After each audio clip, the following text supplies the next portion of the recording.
Majority Report with Sam Seder. The destiny of America is always safer in the hands of the people than in the conference rooms of any elite. Sam Seder. They are unanimous in their hate for me, and I welcome their hatred. We must guard against the acquisition of unwarranted influence, whether sought or unsought, by the military-industrial complex. The Majority Report with Sam Seder. Ever get the feeling you've been cheated?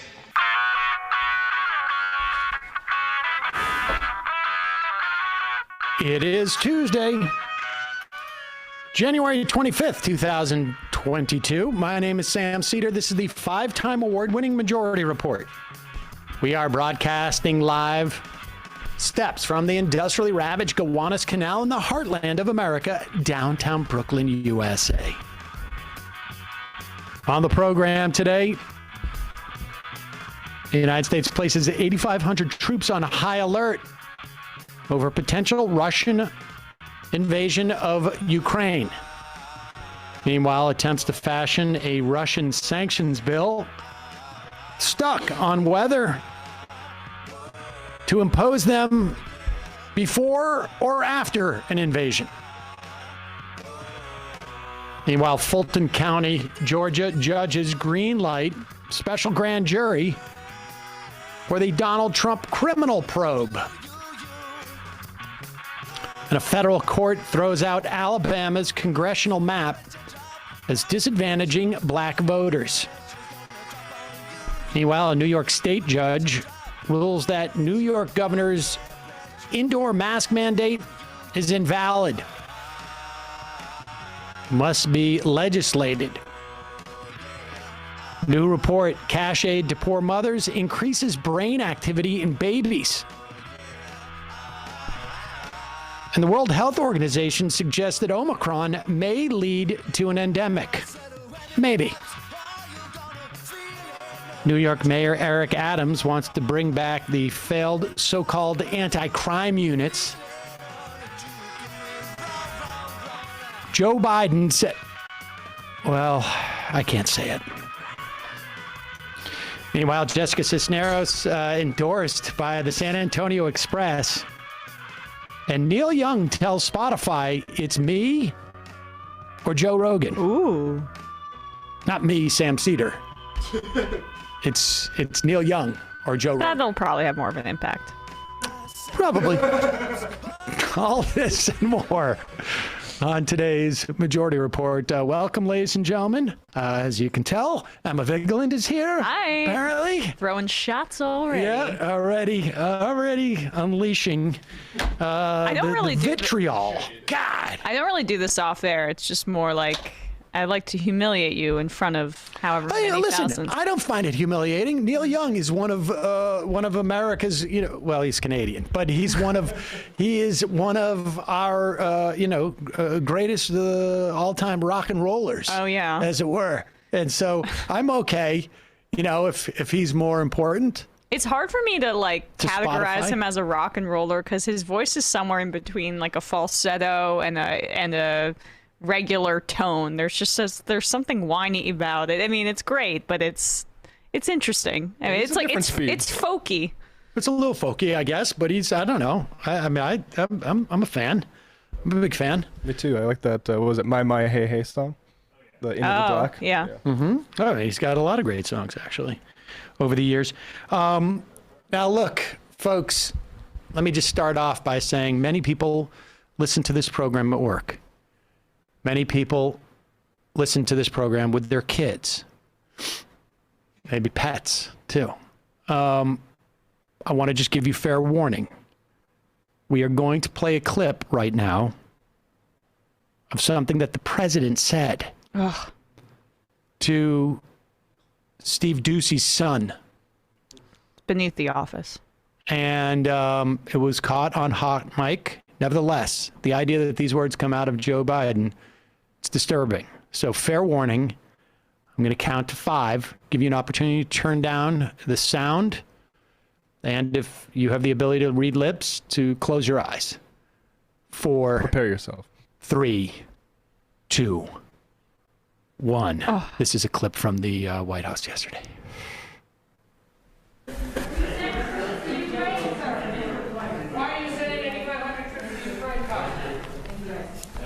What do you think President Biden placed that?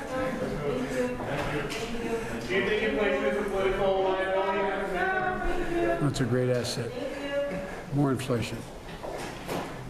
What a stupid son of a bitch.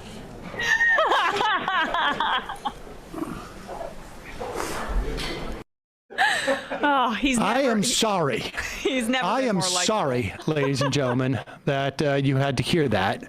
It's disturbing. Every once in a while, Trump would do things. It's like, oh, that's why he won the presidency, and I think that's Biden's. Like, oh yeah, that's why he won. People are ready for that kind of attitude, I think. I just like it is amazing to me though, like how that is being treated. I listen to the radio in the morning to hear what AP does at the top and the bottom of the hour. Not Alex Perrine. Not Alex Not Perrine. the real AP. Not the real AP. The secondary the AP one. radio Yeah. things, and they literally were like, the president said a swear word, and he said, "You blank son of a blank," and I was like, "Oh, seriously?" Like I am prudish when it comes to language, but son of a bitch. Seriously? You can say bitch on and ass. Those are the two Also things that dumb. are acceptable, right? On They said regular blank TV? son of a blank. I think so. You can say damn. Jeez. I mean, the last president said shit countries. Like this is like everybody was saying that. Like it was. I don't know what. I mean, it was tough for like places like the New York Times that have rules against printing that stuff. I mean, I guess. Why though? I mean, have we not evolved beyond? This is not the point of this story, but have we not evolved beyond the like pearl clutching over swear words? yeah, I well, mean, we have, but like the age of people that listen to NPR and read the New York Times, like I don't think. to me that's insane. Son to of a me. bitch. Let's. I mean, I get it. If somebody was to say like, there were some bodily part and maybe like being like very explicit or Right. something, but son of a bitch. Also, I think when the president says it, it's printable. I mean, it's almost like newsworthy. it's. He's not a deity. He's not We're Jesus Christ or It's Mary infantilizing. Magdalene. It is just infantilizing. I mean, but the idea, yes. Like, have you ever seen an R-rated movie? Give me a break. But hold on, because Sean Hannity was on the story. Let's check this out. Sean Hannity covered this pretty well. This is Peter Doocy, brought immediately to the Hannity zone. I'm surprised as it he were. didn't have to go to the emergency room first. Well, maybe there was some time where he probably recovered. Let's watch. We have some news tonight. After years of clips of the president and I kind of mixing it up on the campaign trail and during the transition and here at the White House, within about an hour of that exchange, he called my cell phone and he said, "It's nothing personal, pal." And we went back and forth and we were talking about just kind of moving forward. Release the And I tape. made sure to tell him that I'm always going to try to ask something different than what everybody else is asking. And he said, "You've got to." And that's a quote from the president, so I'll keep doing it. All right, I want to be your negotiator here. And I would like to negotiate a 20-minute sit-down with you and Biden, one-on-one. I think that would be, I'm a Christian. I believe in forgiveness. Okay. Biden Did he called Doocy apologize? falling blow up. He cleared the air, and I appreciated it. We had a nice call. That's not an answer. Did he apologize? That doesn't sound like an apology. He said it's nothing personal, pal. And I told him that I appreciated him reaching out. Hey, John, the world is on the brink of like World War III right now I get with it. all this stuff going on. I appreciate that the president took a couple minutes out this evening while he was still at the desk to give me a call and clear At least the he air. called And you that's all. pal. But you know what? I don't need anybody to apologize to me. He can call me whatever he wants. All right. God, it's just, he's loving it. Oh This my moment God. in the Yeah, sun, this right? is fantastic. Finally, I'm not Steve Doocy's kid anymore. I'm that stupid son of a bitch. Oh my God. Goddamn, yeah, whatever. I'm not sorry, Dad. I'm no longer in your shadow. I'm happy for you. This is just like when Trump kicked the Univision reporter out. Right, exactly. It's unbelievable how we've reverted. And then, of course, you know, he's going to be able to. Can you imagine if Joe Biden said at one of his rallies, "Beat him up, I got you covered." Like, remember that? Yeah. Like, I mean, it's just unbelievable. We have no capacity in this country to retain any information as a collective body in our mind, you know, as a collective body in our minds for more than like 6 minutes, it seems like. It's amazing. It's amazing. It's amazing.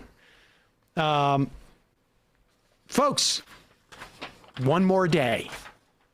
One more day. Not even one more day, actually. Actually, 12 more hours. What am I talking about? All Seder tinctures at Sunset Lake Seder are available at 30% off. The 750, the 1500, and the 3000 milligram tinctures we know and love will now be available in mint and citrus. Now's the time to try these, dudes. If you enjoy the natural unflavored tinctures, still available. Also, 30% off. I've told you I am partial to the natural and now the mint. In fact, I got a really great night's sleep last night. And I think in part was because of my 6,000 milligram tincture. Huh? I don't know what it was. I decided, like, I'm going to bed before 11. Wow. For the first time ever. And I told Mile I said, you know, be quiet. I'm going to bed. Anyways. And so I'm like, I feel like got a little more energy today. They also have this new product, like I say, the 6,000 milligram. It is a full spectrum tincture. It is made with purified CBD distillate. The 6,000 milligram tincture is the most powerful product Sunset Lake Seder has ever produced. Single dropper holds 100 milligram of Seder. Starting, well, it doesn't matter when it starts because it ends tonight at 11:59 p.m. Eastern. 30% off. Orders over $100 will receive a free 750 milligram tincture. That's a $30 value for free. You do not need a promo code. So the normal promo code, which you know, all my papers just fell, is left is best, which gives you 20% off at sunsetlakesabbaday.com. You don't need that for the tinctures. It will come off automatically.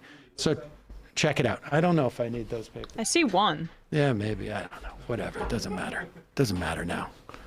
Doesn't matter. It's all dropping. So check it out. sunsetlakesabbaday.com. No, not those. Those were just, that's, don't worry about that. That's just another pile. Another pile. That's a separate pile that I don't need. You have a system. I have a system. Also, I just wanted to plug this. The letter hack. I guess it was on Kickstarter or Indiegogo. I can't remember. Whoa. But I support this. I got my copy. I have not read it yet. I just got it yesterday. And it's the letter hack. It's just show the inside really quick. It really is gorgeous. Wow. It is gorgeous. I mean, I don't know the story yet. I haven't read it, but it's Milagro. Looks like a Kickstarter. Nice. Yeah, it was a Kickstarter. I mean, I think you can get it there or, well, check out there and see if you can find it. Letterhack, of course, who does some great animations of folks on this program. But awesome. I have my digital copy too, I think too. So that's good. All right. Let's get back to it. This is, we just got a first IM of the day was a Green New Deal. Do you support Ukraine and Taiwan, even if you were against NATO and World War III or World War III? Yes, I am against World War III. I believe that NATO should not be expanding. In fact, I am, probably fall on the side of wondering what is the value of NATO at this point. Well, the value is for things like this. Well, I guess so, but I don't know that that's terribly valuable. I agree. In my estimation, I think it's just momentum or something. But yes, I believe that we should support Ukraine as much as we can without getting involved in a war. And same with Taiwan. And right now, apparently the Pentagon has put 8,500 troops on high alert. It's supposedly a designation, is my understanding, that they could reach there within a 5-day period of time. Now, my understanding is also that we have the ability to mobilize 8,500 troops within closer to 24 hours. And let's be real, we probably already have undercover ops there as we speak. I would imagine. And but the point is to project to Russia that we are serious. And I don't mind, some posturing, but and I imagine also there are other countries that are concerned about not necessarily even Ukraine, other former Soviet Union, Soviet countries that are concerned about their ability to protect themselves or their ability to secure their borders or whatever it is. All well and good, but we should not be engaging in a war over this. However, I do think it's appropriate that we're lining up sanctions. And the interesting thing is there's a big debate right now. It's an attempt, obviously, the Senate does not have the ability to pass any sanctions without 10 Republicans. I guess Menendez. Yeah, he's drafting a mother of all sanctions bill with, I think, 7 other senators, 4 Republicans, 4 Democrats. I'm not in favor of sanctions on the Russian people. I mean, I think you can do things like target specific oligarchs or government officials' accounts overseas. But with Russia, I mean, I don't know how much of an effect that's going to have because it's already been. I feel like that's already been sort of the United States' posture for a while. I would freeze anybody who can afford an apartment in New York from Russia. Your assets are going to get frozen in this instance. Like, it puts pressure on the Putin government. But it's what's fascinating is that apparently the trouble they're having enlisting Republicans here is that they want some penalties imposed before the invasion or any invasion which take place rather than after the fact, which is not necessarily a way of dissuading someone from invading a place, right? I mean, you're hitting them with the stick as opposed to dangling a carrot. Well, no, it's one thing if I say to you, if you take my coffee, I'm going to hit you with a stick. It's another if I hit you with a stick and then say, don't take my coffee or I may hit you with the stick again. I mean, it doesn't quite have the same. Yeah, I guess you're right. It doesn't have quite the same impact. And that is because they represent, I think, oil interests that want to scuttle Nord Stream. They also represent weapons manufacturers who are gleeful about any kind of escalation, especially if it involves NATO. Even though Ukraine isn't a part of NATO, they're just for some reason a proxy member, and so then you get to a lot of arms sales if these tensions escalate. It's fascinating. So you're having to negotiate with the Republicans to actually have to impose. I mean, this is to impose the threat of sanctions, right? It's to give the president the authority to impose these sanctions after the fact. In other words, don't invade Ukraine, and we will not invoke these sanctions. But the Republicans they're negotiating with are saying, no, you should do the sanctions now. And of course, we all know this is because of Russiagate. That's why the Republicans want to sanction the Russians now, and the Democrats do not. Anyways, but that's where we're at this point. And so hopefully, the Senate can agree on some sanctions that would take place in the event that there is an invasion, and and hopefully the Biden administration can offer at least enough of a, if not a commitment, but at least enough of an indication that there is no U.S. intention or NATO intention of expanding and admitting Ukraine. That seems to me to be the best case scenario here. So we'll see. If we target the sanctions, I mean, I have little faith that happens. 95% of the time, any sanctions the United States imposes falls on the feet of the people, not on the government officials making these decisions. Yeah, I don't really trust Blinken to do this delicately. Well, yeah, we'll see. I mean, I can't imagine there's really many people who want to get involved in a ground war over Ukraine in the U.S. government. But there's also just sort of like this you know, I don't know, ridiculous sort of legacy. We're led by such ossified leadership at these days that you know, some of this stuff is sort of knee-jerk and instinctive, and it's terrifying. But I can't imagine that the Europeans are terribly excited about some type of war with Ukraine either. So, hope springs eternal. We'll see. The story out of Georgia, and we're not going to see any type of, it seems to me, I mean, I guess it's conceivable at this point, although, you know, and maybe we'll talk about this with Nomi in the fun half of the show. Alabama or Georgia? Well, oh, gotcha. I was talking about, I was talking about in Alabama, but I saw Fulton because that's where we're getting the investigation. But Fulton, of course, was the county, what ultimately the court case that sunk Section 5 of the Voting Rights Act. And to see judges on their own determine that essentially you've racially gerrymandered in these states which were released from their pre-clearance provisions of under Section 5 of the Voting Rights Act, where they would have to go to the DOJ and prove that because of their history of racist disenfranchisement of voters, they'd have to prove that any changes to their elections processes or their redistricting was not racially biased. Now, in North Carolina, judges reversed because racially biased. In Ohio, I think that just happened as well.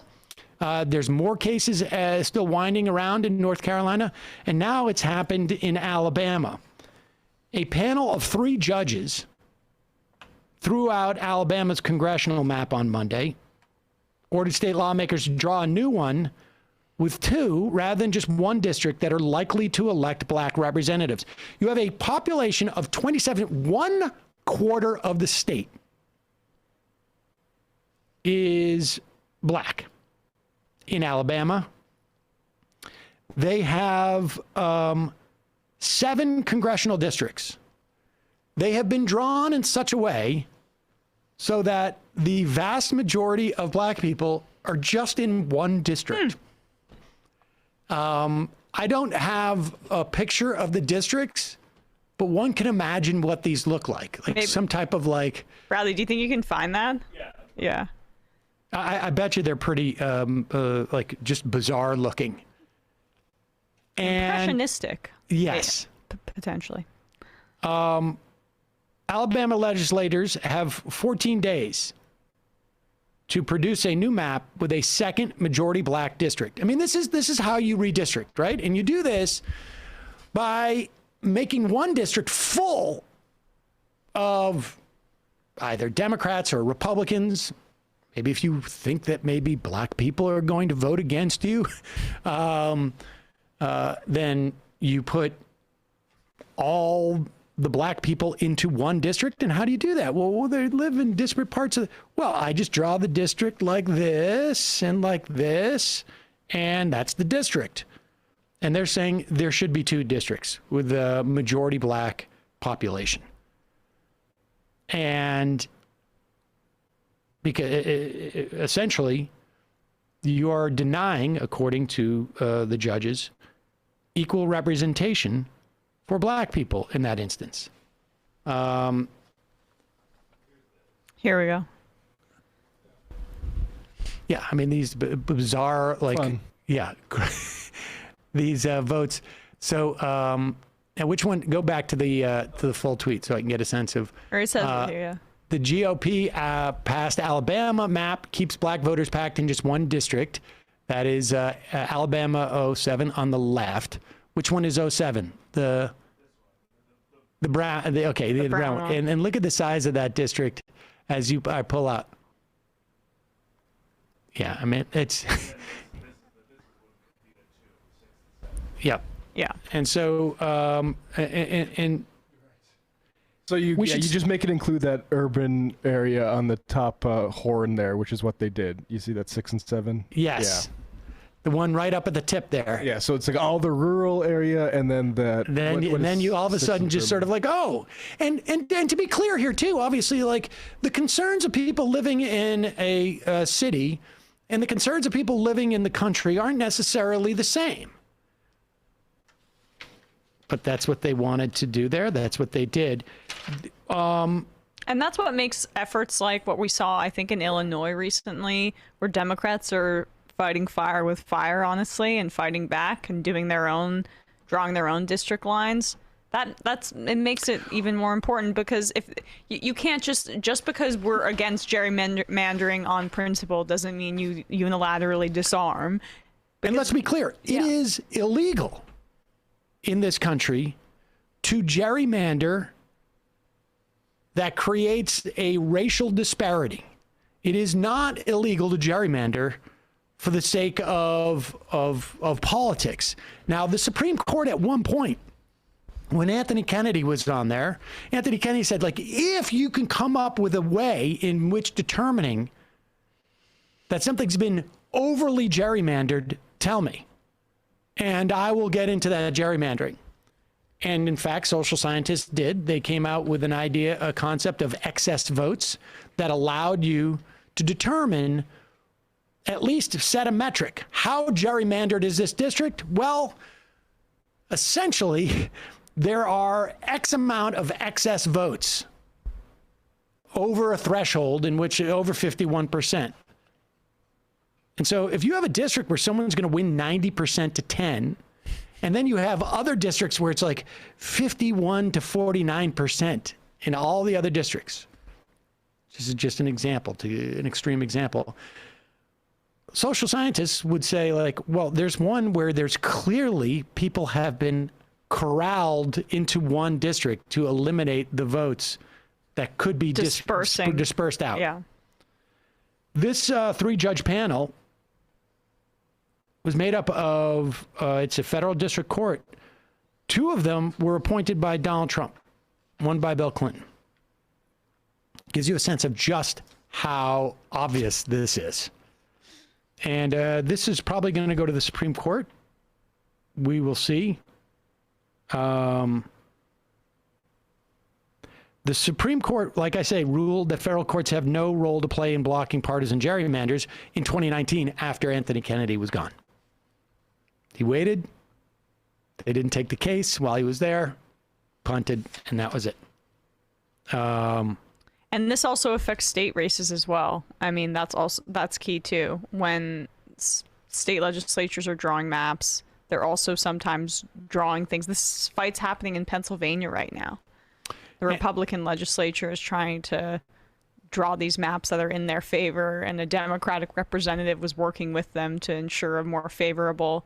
Oh yeah, the trade-off is always like, well, as long as you give me a majority, I'm okay. And this is why you're starting to see, why this federal voting legislation is so important. The biggest part is to reinstate the Voting Rights Act, which has been hacked away by the Supreme Court. Probably not going to happen. So there's that. Also, in the news today, the World Health Organization is arguing that Omicron may provide some stabilization and normalization in the wake. I mean, we were talking about this a couple of months ago, actually. It's possible. It's possible. Hope springs eternal again.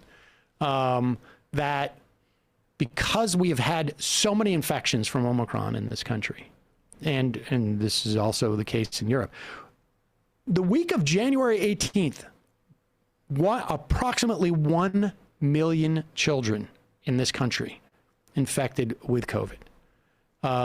We've had millions of cases. We're over, 2,000 people dying a day in this country from COVID. And just a reminder, the trajectory of this country was completely altered.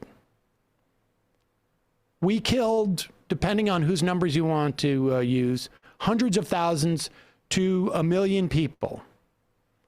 We created millions of refugees, spent trillions of dollars, because we were attacked on 9/11 and over 3,000 people died. We're losing over 2,000 people a day to COVID, just to put it into some type of perspective there. Obviously, COVID and terrorism are not the same things. But in terms of human life, that's what we're dealing with. And in terms of reaction. In terms of the reaction. And the cognitive dissonance that one can, like when the dead bodies are piling up in hospitals and our healthcare workers and nurses have to bear the brunt of it, people are a little bit more okay with it. I mean, the most raw deaths recorded worldwide, and not a great per capita numbers either. In America, yeah. And piece out today in Salon, and you'll recall that Mark Allen Derry, epidemiologist, runs the biggest Medicaid provider in Louisiana, had said that he was looking at, from what they have observed down there, and there's no hard data on this yet, that long COVID takes place in anywhere from 10 to 15% of the cases. And Salon, there was a piece just the other day, I guess it was 2 or 3 days ago, that suggests 10% of children with COVID-19 become long haulers. That can last, generally 6 months. Some go much longer than that. It can involve a wide range of stuff. There are different studies about long COVID that range from essentially 1% to 66%. In the piece, they say there's growing consensus that somewhere around 10% of COVID-19 cases in kids turn into long COVID. So in this country, if that is the case, in the week of January 18th ending, you will have approximately 100,000 kids under the age of, I think, 17, who will have long COVID from anywhere from, months. I mean, sometimes it could go longer than 6 months. That's a lot of kids in that week. The Israeli Health Ministry announced results of a survey showing that 11.2% of kids reported symptoms of long COVID. In the UK, the Office for National Statistics estimated that 12.9% of children 2 to 11 years of age and 14.5% of children 12 to 16 years old still experience symptoms 5 weeks after infection. There's some speculation that the reason why it's higher for kids 12 to 16 is that they can express that they have symptoms better than, let's say, a child who's 2 or 3 or 4 or 5 or 6. One of those doctors said, I suspect it'll end up being about 10%. Dr. Alexandra Yance, director of the post-COVID program at the Children's National Hospital in Washington, D.C., said based on her knowledge thus far that yes, as many as 10% of all pediatric COVID cases turn into long COVID. My best guess is 10 to 20%, says Dr. Sindo Mohandas, pediatric infectious disease specialist at Children's Hospital, Los Angeles. Now, all of these doctors are, of course, in the pockets of big medicine and big COVID. And big Fauci, right? And big Fauci. He looms over all of this. Yep. Small man casts a large shadow. One in Washington, D.C., one in L.A., the Israeli Ministry of Health, the UK Office for National Statistics. They all are in Big Fauci's pocket. And that's why you get these numbers. The American Academy of Pediatrics reported that more than 981,000 new COVID cases confirmed in children in the United States during the week of January 13th. Obviously in Big Fauci's pocket. Dr. Moshe Ashkenazi,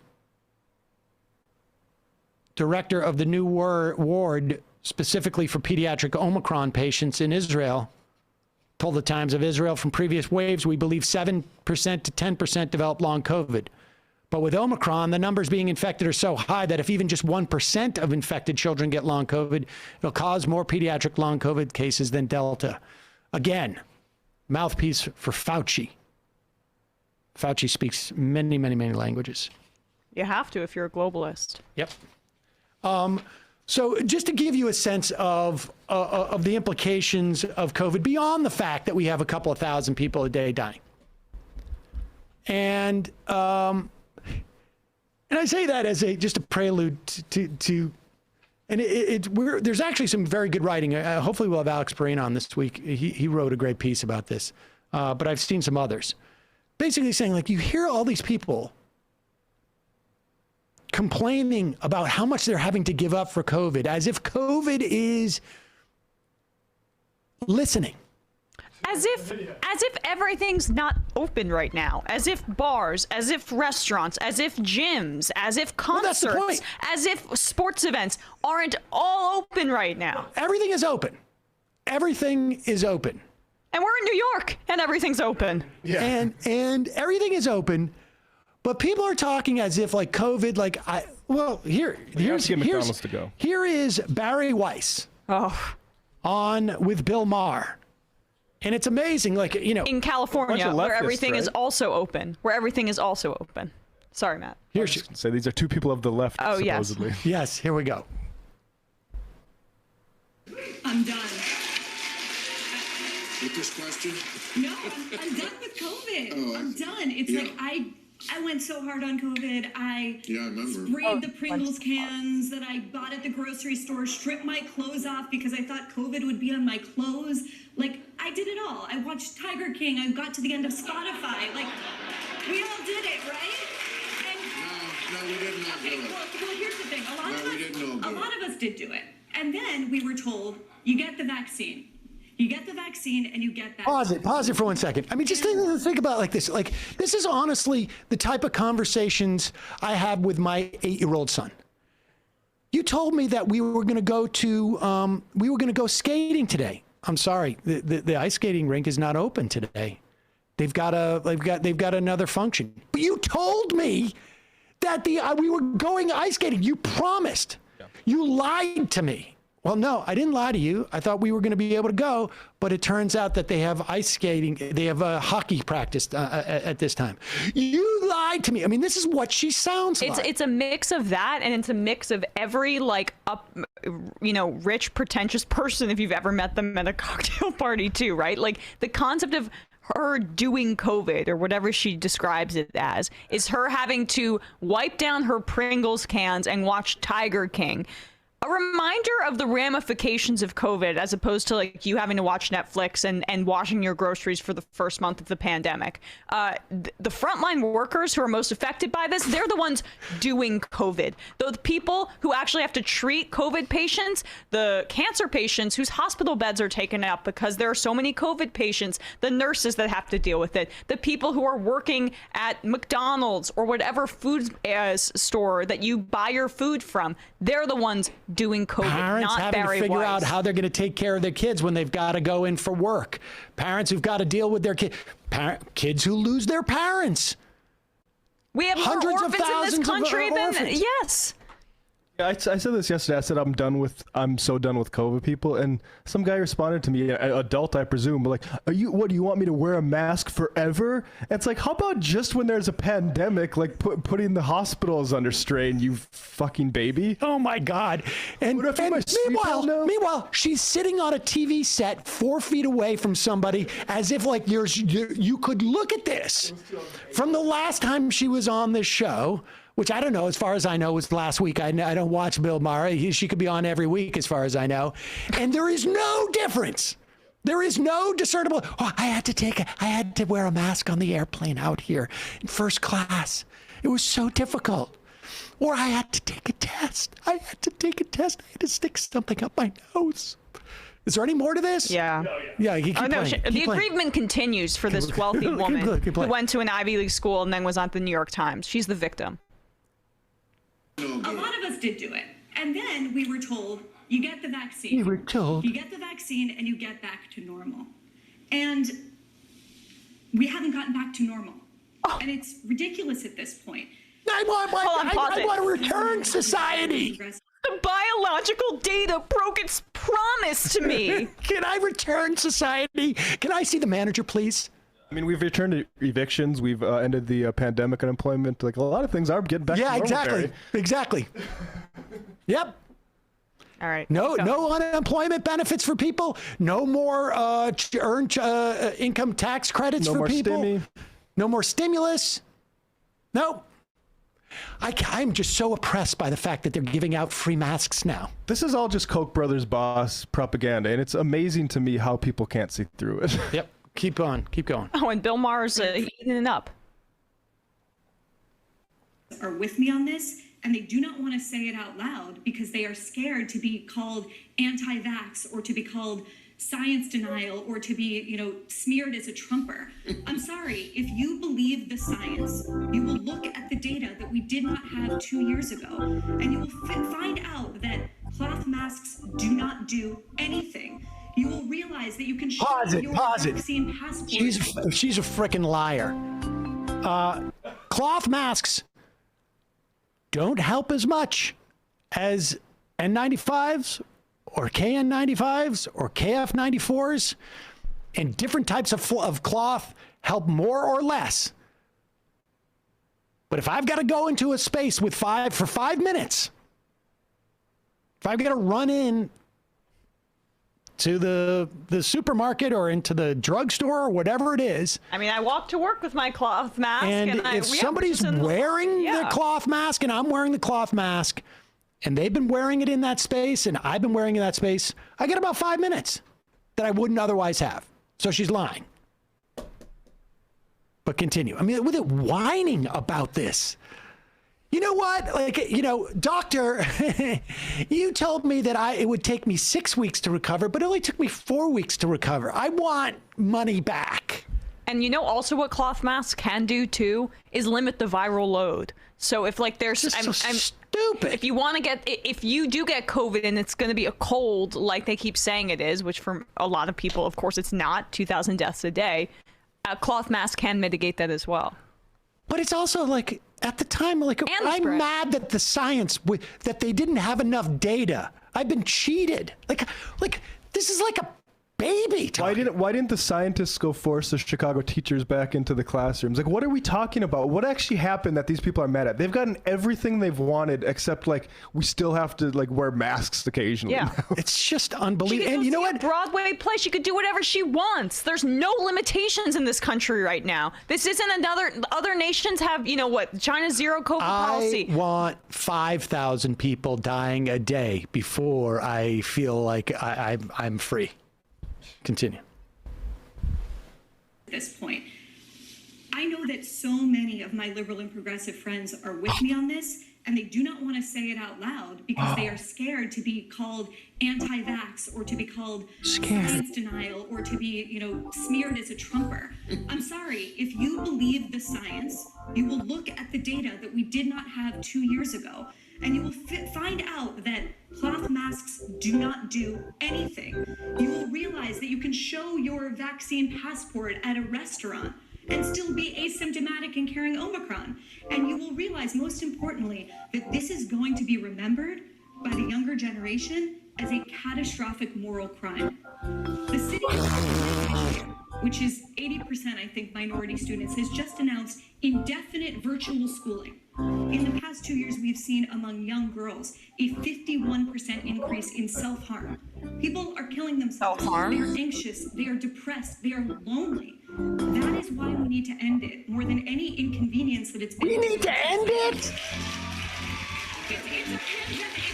It's like, at this point, it's a pandemic of bureaucracy. It's a pandemic of bureaucracy. It's not real anymore. Let's not forget. Oh my God. You know what What is Don Lemon doing there, just sitting there as she goes past? You know what I find amazing about this? Oh, sorry, that's not him. I only saw the recording. I didn't know. You know what I find amazing about this? It is the first time that Barry Weiss is ignoring the official line out of Israel in the history of her writing anything. Because you know that's why Eric Weinstein hasn't followed Brett, is because he's like, Israel's really taking this seriously, and they wouldn't do that if they weren't. Exactly, right? Like you don't hear the right wingers citing Israel anymore because they're on their 4th booster shot, incidentally. It is literally the first time that she has not been like citing statistics from Israel, probably since she started to write. Unbelievable. Also, when she says her progressive and liberal friends, let's be real about who those friends are. It's just another bunch of rich people. I wonder if she knows anybody with kids. Yeah. But she's so worried about the kids. I'm so worried about the kids. I'm so worried about the kids.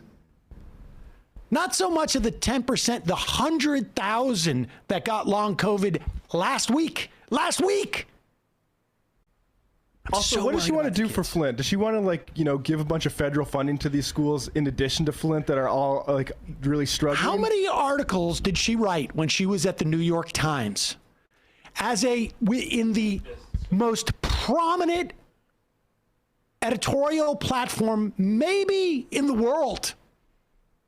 How many articles did she write about the mercury poisoning? The lead poisoning.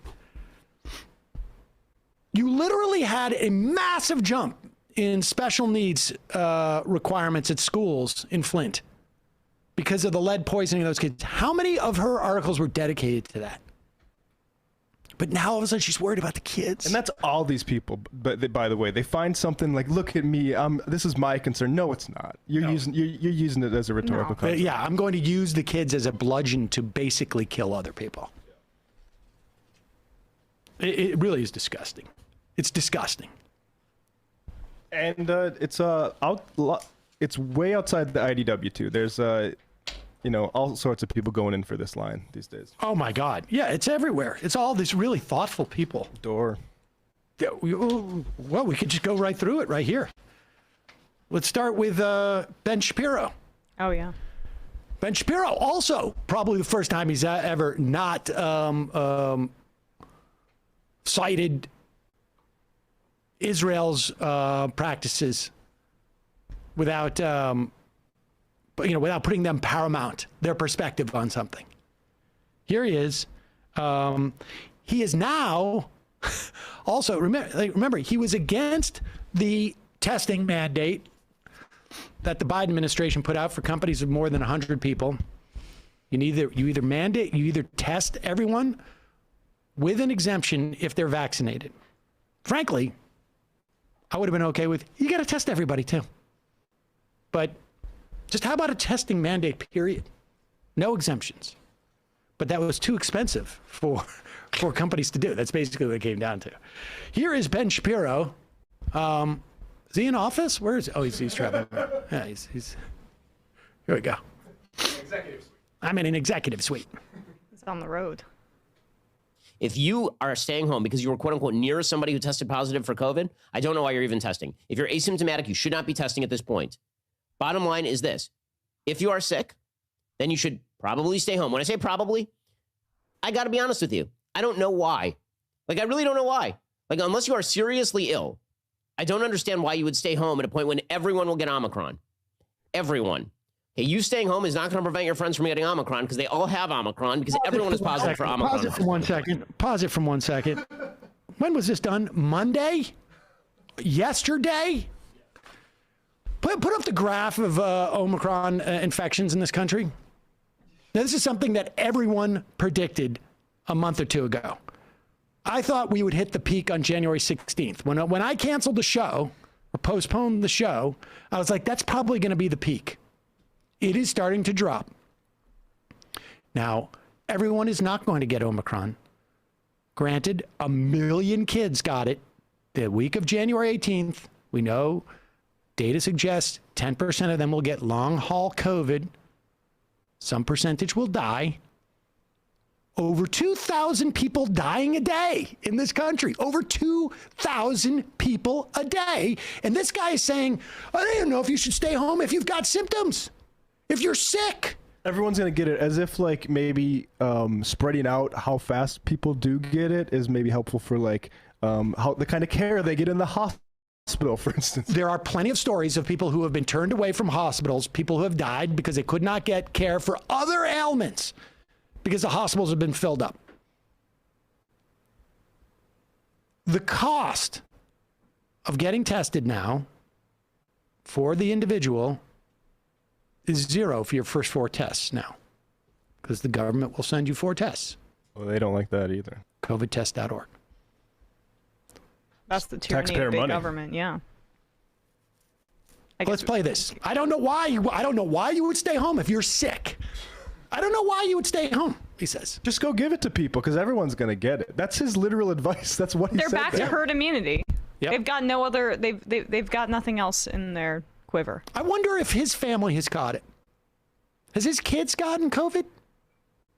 Maybe he should take them to a COVID party. Maybe he should take the whole family, see if he can get into a COVID wing, and just, walk around. Do some candy striping in the hospital without a mask on. Everyone's going to Why wouldn't you do that? Why wouldn't you do that? Why wouldn't the Daily Wire do a nice little short docu video of the Shapiro family going bed to bed to COVID patients, giving them all a kiss on the cheek, kiss on the lips, just a hello, like a little COVID party. I like the idea of Ben Shapiro candy striping. Let's put the keep going. Let's see where he's going with this. I don't understand why you would stay home at a point when everyone will get Omicron. Everyone. Okay, you staying home is not going to prevent your friends from getting Omicron because they all have Omicron because everyone is positive for Omicron at this point. So you don't stay home with a cold. You don't stay home when you have like a mild virus. Okay, but somehow this, which now acts like a mild virus post-vaccination. I don't know if Ben Shapiro has any kids, but you are told to keep your kids at home if they have a fever. And in fact, the younger kids, they say, 24 hours until the fever clears. They don't want people coming in with colds. But put that aside. Frankly, people should be more concerned about going to work in the future. Hopefully COVID teaches people like, hey, you're sick, maybe don't go into work. Yeah. And that's why this boss class propaganda is an overdrive to stop that lesson from being learned. Right. Because if you start having people stay home from work, we're going to have to start offering paid sick days. And we cannot do that. We cannot do that under any circumstance. If you are sick, you go into work. That's the American way. And if you handle food, even better. Go ahead. And is way less deadly than Delta, even without vaccination.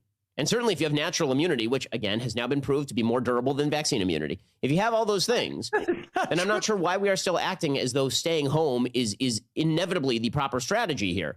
And in fact, it isn't the proper strategy when it comes to healthcare. Hey, in our places with the most vulnerable people, hospitals are now calling COVID positive people back into work. My strategy is to go in and spread as much COVID as I can. That's my strategy. That's the way I'm going. By the way, you know that you staying home isn't going to give all your friends COVID. I had Omicron. Did you have Omicron, Sam? I did not. Emma, did you? No. How about you, Bradley? Well, that means that we're not friends. That's That's because we're merely colleagues. Indictment on our friendship. Yep. I mean, I gotta say, like, Matt is close enough that I could almost touch him at this point, and I have not gotten Omicron. I could spit a watermelon seed at Sam. That's right. That's what we do when we're having fun at the breaks. Just so despicable. They're like, and understand, like, they are doing this for exactly the reason that Matt says. Because you don't want the American population to realize that, hey, wait a second. This is not the way that you organize a society. Well, didn't he kind of give it away at the end, though, too? He said something about, what did he say at the end there? About, you know, they're bringing COVID positive people back to work, and he's saying that as if that's an aspirational, right? An aspirational way for society to conduct itself. And not a sign that we went through all of the guardrails that we should have, like, slowed society down, like maybe close bars and stuff, so that hospitals don't get overwhelmed. So you have to bring back sick nurses to treat COVID patients. And the amazing thing about this, and we're decimating our healthcare system too, incidentally, decimating healthcare workers is so just completely exhausted and worn out. But the amazing thing about this at the end of it is, like, there's been no, like, Ben Shapiro's life is in no way inhibited. He doesn't like other people taking it seriously. That's what this is about. It's really inconvenient to me to walk around in a society where other people are taking this pandemic seriously. It makes me feel bad about myself. It makes me have to justify myself to my workers. Because I look in their faces and I wonder, is there one of them there that's worried about getting COVID? Is there one of them, as I look out on the sea of people at Daily Wire, is there one of them going like, hey, I hope my mom doesn't get COVID. I've got to go help her, you know, move in tomorrow, or I've got to go help her do, you know, buy her groceries. I don't like that feeling. It's inconvenient to me. And so we must all pretend like the pandemic doesn't exist. And again, reminder, it's not just the liberals who are doing this. It is around the world. They seem to be taking it seriously. The communists seem to be taking it pretty seriously. Yeah, I mean, part of the reason China's allowed basically to do a non-mandatory vaccine protocol is because they have so many extreme measures for when just automatic things that kick in when a spread reaches a certain point, which is what ours should be too. Yep. All right, lastly, let's just do this one by Jimmy Dore, who's also now Jimmy Dore will have you believe now that because there is this problem, right? 2,000 people dying a day, over 800,000 people died in this country so far over the course of not quite 2 years yet. And when you try and say, like, this is all just liberals trying to be, authoritarian, fear-mongering for pharma, fear-mongering for big pharma, you have this little problem about the hundreds of thousands of people who have died, the orphans, the people who've lost their parents, the long COVID. So what do? Well, you try and say, well, actually, that's not even real. And how do you say that's not real? Well, if you're Jimmy Dore, you just wait until you can find a video that somebody tells you it's not real. Here is Jimmy Dore making a video about somebody else who made a video saying that it's not real, but it's not actually, the person's not even saying that. But go ahead. What is the death rate of COVID? What is the death rate of COVID? We've tried to figure it out here. You know, we've done 2 videos on it so far, and nobody knows. Pause it. Wait, we've done 2 videos on this so far. We can't figure out what the death rate is. We've done 2 videos. We fired 1 producer, and we can't get to the bottom of it. We can't get to the bottom of it. I don't understand it. Here we go. Keep playing this. I'm going to be so happy with myself after I found a video that's going to tell me what the real... Carry the one. You know what's amazing, too, about this? You're going to see that, like, he doesn't even do any work off this video. The research process is the video, the shooting of the video, not before and not after. But it's not even about the United States. It's about the UK. And he doesn't even take the time to actually do the math to figure out what it would be here. But go ahead. I'm really excited about this.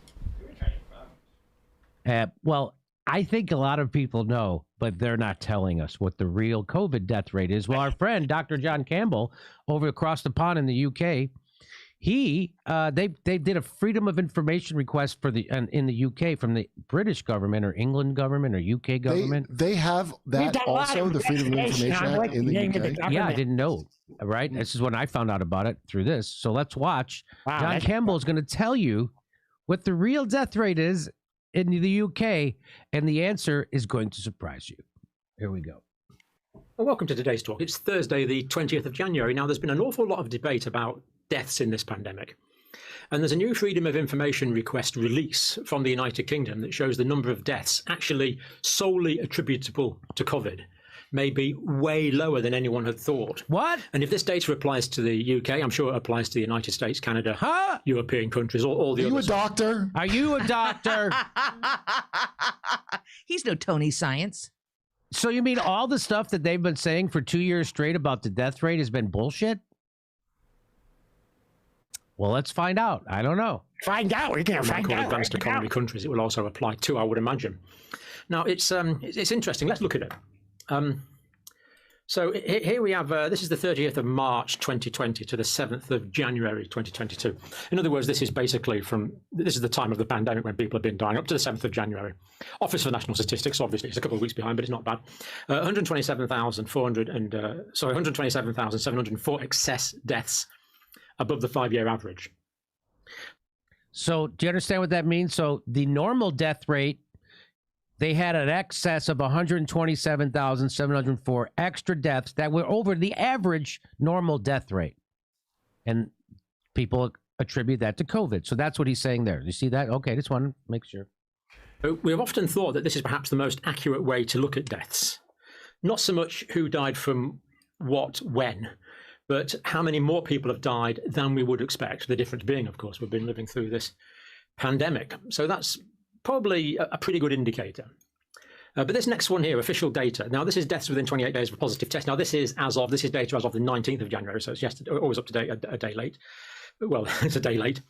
It's now the 20th. This is up to date as of the 19th. Death within 28 days of a positive test, 359 daily deaths, which is good to see that's come down a bit lately, and 152,872 total deaths. So we have one figure for the total deaths there, 127,000. We have another figure for the total deaths there within 28 days of a positive test, 152,872. And then where COVID-19 is mentioned on the death certificate as a contributory factor to death, 174,000. Did you see that? Do you see that sleight of hand? It went from 120-some thousand, then it went to 152, and now the official number is 174,000 deaths. Those are 3 totally different numbers. Now let's keep watching. Hold on, pause it for 1 second.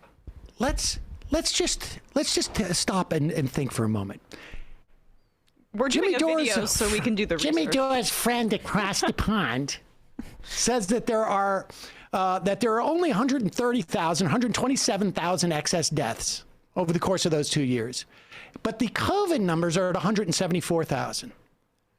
Now, he's claiming there that there are about 45,000 extra deaths. 1/3 is inflated. So let's just assume for a moment that 1/3 of the U.S. deaths are inflated. That would mean 600,000 people died. That's assuming the same rate there. Now, what also happened in England for an extended period of time, and also happened in this country? There was a lockdown. Less people driving, less people going to work. Still, actually, far less people commuting, probably. Maybe car deaths are down. Maybe other deaths are down. That could contribute to work into, but I didn't see a video on that, so I can't. It's not real. But here's the next thing too. They're going to get rid of all the deaths because it's going to be people have comorbidities. Let it go for just a little bit more. We've already got 3 different figures, but now we've got a fourth, and this fourth figure is just a little over 17,000 deaths. And, what? What? Now they have a fourth figure, and the fourth figure is just around 17,000. Not 170, not 150, not 120. 17,000? Here we go. I'm doing this as a single video because I'm still processing this information. It's really quite profound. Now, this is from a Freedom of Information request. Deaths from COVID-19 with no other underlying cause. In other words, people that were otherwise healthy, that don't have heart disease, that don't have lung disease, that don't have diabetes, and yet died of COVID-19. Freedom of Information request, and the Freedom of Information request was answered by the Office for National Statistics, and you can read the actual report there. Now, this actually came out last month. And I've just discovered it yesterday. That's why I wanted to bring it to you now. There's been no mention of this whatsoever on mainstream media. I wonder why. At least on the BBC, sort of ITV, Channel 4 in the UK. And I wonder why they wouldn't want people to know the real death count. But I wonder why. Maybe because people... So if you have absolutely no other... This is the argument that he's making. That the real death count is 90% less because we discount the fact that people have other diseases, that people have other maladies, as if like there's asthma? Asthma, whatever it is, high blood pressure, heart disease. I mean, it's basically like saying, well, you know, that guy got hit by a bus, but you can't really count it because he had arthritis and so he was walking slow. So people who walk normally would not get hit by a bus. They would have cleared that intersection. I thought this guy cared a lot about healthcare and Medicare for all. Do you remember when 9/11 hit and people were like, well, there was some people in there who had cancer. So you can't really count the fact that they are dead. There's some old people in that building too, just generally. So right. No one gives a shit about them. He also gets the life expectancy wrong in this too, because it turns out that the average age of people dying, at least in the UK, at that time was something like 81 years old. I don't know what the life expectancy is in England. I imagine it's as high as it is here, maybe higher, but they're not. He's measuring it from birth as opposed to at the age of 65. People who make it to the age of 65 end up living to closer to 84, 85 years old, maybe women higher, older than that. Because we have such a high death rate at birth in this country for younger people. It's funny how Jimmy Dore roots to the quarry of this Dr. John Campbell, because Campbell is not reliable in my opinion. He is pro-vax and pro-mask nominally. You can see a dog with a little mask on in the back, but Dore likes him because he really caters to these sort of like, what are they hiding from you crowd, and he was the guy that Dore got the doctors aren't using the syringe correctly, and that's causing myocarditis. That's where Dore got that from. It's just unbelievable, but what people will do to make money. Yeah, and I just want to be clear too that I've done the whole research by watching a video. No, he's not even saying he's watching a video. He's saying it's doing a video. Shooting the video is his research process. No, but I watched a video to do the video. Oh, well, then he's going above and beyond. This is the guy that... my sources. Can you imagine, like, going out there, 150,000 people see that video. Can you imagine going out there and telling people that COVID's not really dangerous, that people aren't really dying? And how do I know this? How do I feel comfortable telling 150,000 people this? Because I watched a video. I have another video I just retweeted. People can check out by Dr. Susan Oliver 1. Dr. John Campbell's video attempting to downplay COVID deaths has gone viral. My video debunking it probably won't go viral, but hopefully it will guide some people to the truth. So go check that out, folks. Yeah, and let's put a link in ours there too. And I just want to make this point too. This is why his usage of Medicare for All is really just a way to shield his sheer immorality and cravenness from his audience and provide himself with some sort of artificial cloak of morality as he advocates for COVID misinformation that kills people. And I don't know if he's aware of this, but COVID's a health issue. And so if you are the healthcare guy, perhaps downplaying numbers for COVID and pretending as if a combination of COVID and a comorbidity Can you imagine doesn't mean that you died from COVID. Like, a lot of people live with their comorbidities for a long time, and how they can do that is if they have Medicare for All and if they have health care and if they have access to it. But like, this is a new thing that's affecting people's health, and I thought that's what all Jimmy cares about. Can you imagine if somebody said, like, if Jimmy Dore went out there and said, 65,000 people die a year because of Medicare for All, and somebody said, well, yeah, but they were sick. Exactly. They were sick. They had underlying medical problems. Yeah. So that doesn't count. Downplaying COVID is absolutely not a route to Medicare for All. Here's a Reuters article. Long COVID could become Finland's largest chronic disease, warns the health minister. Like, that's the... Well, because Fauci starts with an F. Finland starts with an F. I mean, come on. Yeah. Is Finland... But imagine that. You imagine somebody going like, well, actually, I do a video that it's actually, far less people die of because they don't have health insurance in this country. And a lot of them have chronic problems that, or they were old anyways, or, they would have been hit by a car if they had lived much longer. I mean, it's just like, this is twisted. Really is disgusting. All right. I started today by saying we were going to do a short show. I know. We're going to do 20 minutes. And I don't even know why I don't call you out on it then, because as soon as you say that, I'm like, yeah, sure. I know. Sure, we're going to do a short show. It's like, yeah, Sam's sometimes thinking, we might go short with the guest today, and it's always like a 15-minute Yeah. One day, if we actually go short, we will tell you. Yeah. Folks, just a reminder, it's your support that makes this show possible. You can become a member at jointhemajorityreport.com. I will tell you, when we don't do COVID isn't real or anti-vax material, it does not help our numbers. So I should just tell you that. It is our members that make it possible for us not to do things like chase the clicks from the lunatics. We tell you what you don't want to hear, probably. Well, no, I mean, I think like a lot of people actually do want to, but it is just far more entertaining for you to believe that this, for people in general, or at least people who are online,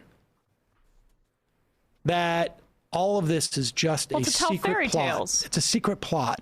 Yeah. It's a secret plot. And you're the only population that truly understands this evil rest cabal. Of people are sheeple. They're sheeple. They believe this COVID thing. Oh my God. Bah. We're gonna get banned for that. Bah. Where's my Is that a slur? That's my my what do you call it? What's his face? Oh, that's my Jim Brewer thing.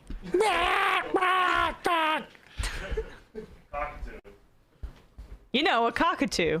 Cockatoo. Know me. I love when I walk into conversations like this. I'm just like, yeah, we got ourselves worked up. Listen, as a Greek person, I'm insulted. Sheep deserve more. It's a very Greek joke, by the way. I don't know if people are going to get it. I don't get that. It's a Greek valence for sheep. I just really love their sheep. Those mountains can be very lonely. There's a lot of sheep jokes. A lot of gross sheep jokes. Yeah, there we go. Yeah, there we go. We're going to get demonetized because they won't let the truth about sheep out.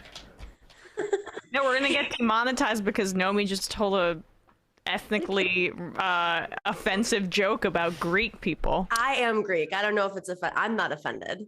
I said we actually, and I didn't tell the joke. Yeah, we just tested it out, and you're not offended, so we're good. What's happening on your show these days, Nomi? We missed you last week. No, I was here last week. 2 weeks ago? Wait. It was New Year's, and then no, I was on last week. I saw your glasses. It's okay. You're getting old. It's okay, Sam. We all go through this in our lives. What's that? What's on my show today? Okay, so we have Richard Wolff. Excuse me, not Robert Wolff. We have Richard Wolff on the show tonight on Rockfin at 8 p.m. and the YouTube. But just want to continue to plug this Saturday, Matriarch is hosting a free all-day campaign training for working women, all women, and senior staff. If you're interested, folks who are running, thinking of running, are in office right now and want to run for higher office. All women, right? All women. Very inclusive. No men? I mean, no.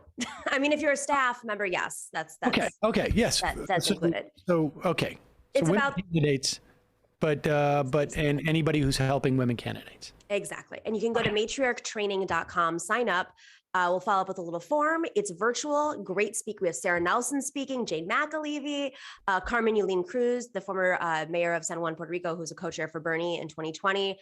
Cynthia Nixon speaking, the former speaker of the City Council of New York, Melissa Mark Viverito, Lucy Flores, so many incredible women. I'm not remembering everybody right now, but everything from the tactics of running to what it means to run as a working person in this environment where campaigns cost a lot of money, and the establishment's always trying to crack down on grassroots organizing. So we give you the insight, and also like how to handle smear. A lot of women are faced with a playbook that is repeated over and over, and it's better to be aware of that ahead of time and to fight it.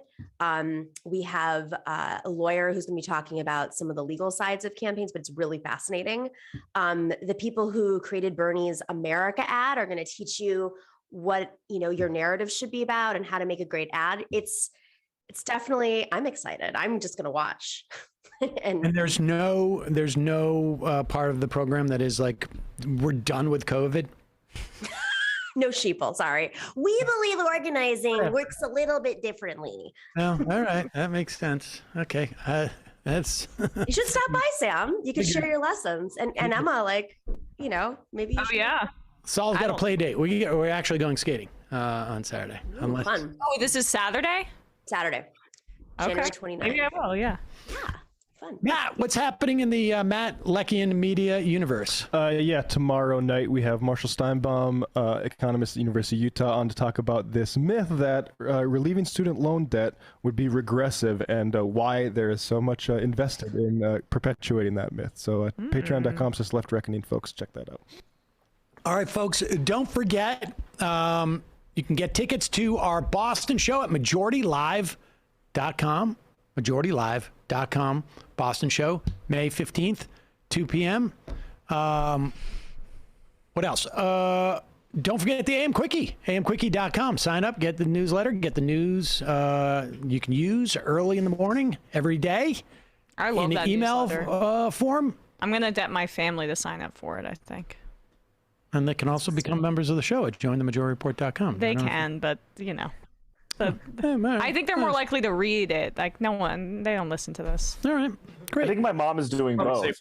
Bradley's mom listens. Yeah, I think my mom is subscribing to the Quickie and becoming a member. So be like my mom. Wow. Much appreciated. Got to watch my language. Yeah. See you in the fun half.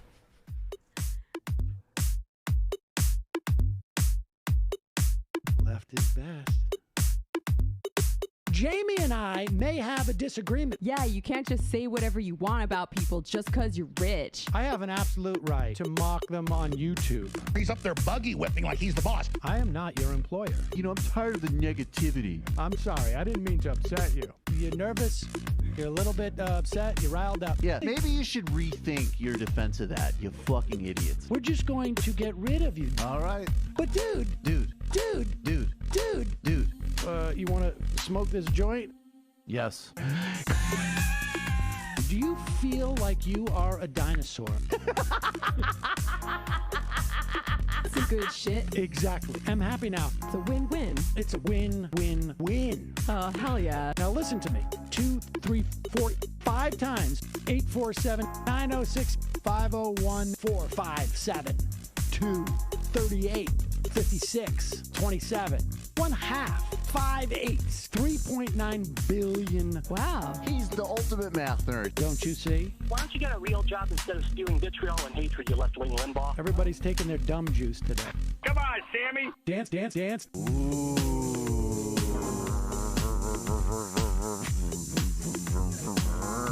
Rand Paul. I had my first post-coital scene with a woman. I'm hoping to add more moves to my repertoire. All I have is the dip and the swirl. Fine, we can double dip. Yes, this is a perfect moment. No. Wait, what? You make under $1 million a year. You're scum. You're not paying. Excuse me? Fuck you, you fucking liberal elite. I think you belong in jail. Thank you for saying that, Sam. You're a horrible, despicable person. All right, gonna take a quick break. I want to take a moment to talk to some of the libertarians out there. Take whatever vehicle you want to drive to the library. What you're talking about is jibber jabber. Classic. I'm feeling more chill already. Good. Donald Trump can kiss all of our asses. Hey, Sam. Hey, Andy. You guys ready to do some evil?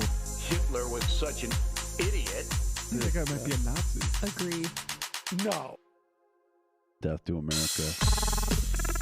You. Yes. Wow. Wow, that's weird. No way! Unbelievable. This guy's got a really good hook. Throw our hands up. Ooh. Wow. But Sam, I gotta get off. No worries. Let's. I want to just flesh this out a little bit. I mean, look, it's a free speech issue. If you don't like me... Hey, shut up! Thank you for calling into the Majority Report. Sam will be with you shortly.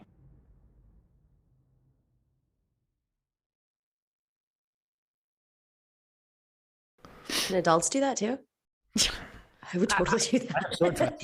Folks, we're back. I was really into swords growing up, not to betray Did how you have- much of a tomboy I was. Did you but have a sword? I had a bunch. I had a bunch of lightsabers and wands and swords. But and like stuff. actual like metal No, swords? fake swords. Oh, okay. My parents. Okay. Yeah. We were just talking about Saul going to camp this summer, and that's what happened there. Let's take some IMs.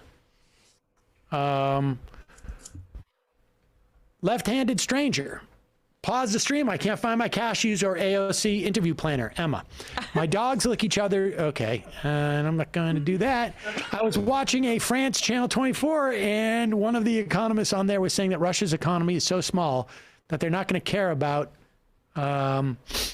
any sanctions. What do you think about that? Agree or disagree? I don't. It depends on what the sanctions are. I mean, that's why I say, like, freeze bank accounts of some oligarchs, and they're going to care. That's right. That's right. But also simultaneously, like, the sanctions might actually affect their ability to exercise military power over Ukraine. Like, that actually does come from the state. That doesn't come from oligarchs. So if sanctions affect that, yeah, that could actually make a huge difference. Sam's tight pants. How to change Biden's popularity at the margins. I'm convinced that Biden actually being abrasive and confrontational public would increase his popularity by up to 5 percentage points. Biden rightfully calling Peter Doocy a dumb son of a bitch is the most viral and popular moment he's had in a long time. In his press conference last week, Biden talked about being out there in public more and talking to people. I'm hoping speeches like this one, voting rights in Georgia, are more the norm. We'll see. I mean, they're going to pull that, right? I mean, they're going to pull that, and they're going to go like, hey, that was good. You know what? Maybe we let Joe be Joe. Yeah. That's what we're going to get more of that.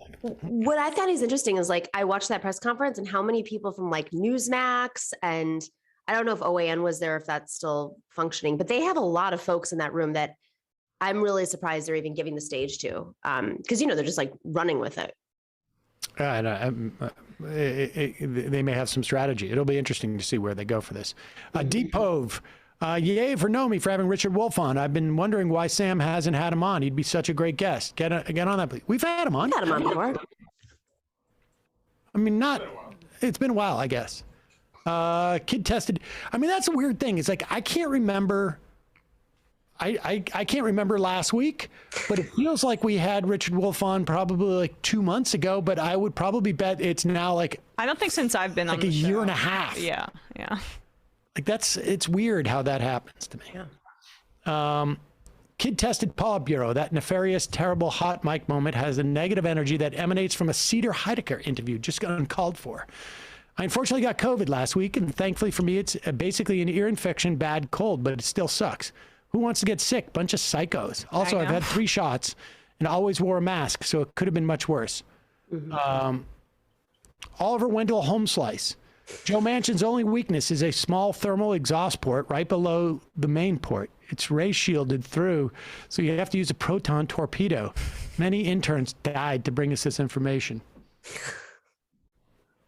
October 6, 2020 was the last time, I guess. Wow, okay. Have you read my email? Sam, I couldn't find my cat in time to cover her ears and how she is scared for life. Do I sue Biden or you? We played that clip of Biden, and so people were pretty... Sue Biden. Michael Tracy's Bodacious Babe. Ew. Sam, please bring on R.M. Brown. As a fan and patron member of both of you, I think it'd be great to talk about his run-in with Corolla and the YouTube algorithm copyright police, or talk about anything else. He's hilarious and a lovely person. I don't know who that is, but write down his name, Bradley, and we'll take a look. Who is that? Oh. Is he a YouTube guy? All right. Should we play this Donald Trump Jr. losing it? Oh, this is sad. Is it sad? I think it's sad because he's trying to do an impression of his dad. It seems like. Well, that's his whole life. Well, it's not sad. In that case, it's happy for me. Here is Donald Trump Jr. Apparently, what time did he post this? Do we know? Probably late. Oh. January 21st at 9:30 a.m. All right. Well, that means his state seems Sunday, a little... Sunday morning? Could have been an all-night type of situation. I think every day or Saturday maybe there is night no time. There's no, yeah. Yeah. What am I saying? Yeah, like it's not like he's going into work on Sundays or something. Here is Donald Trump Jr. On his Facebook rant. End of message. Guys, Joe Biden is at it again. Reading the instructions from the teleprompter and not being able to decipher what's the quote and what's the message. He did it again earlier this week with United Steak of America. At least that's what it sounded like to me. He waved like a little child to Vladimir Putin in their meeting, virtual meeting, because, can't put Joe Biden in the same room as someone. He might let one rip. Guys, Joe Biden is what stands between us and a nuclear-capable China.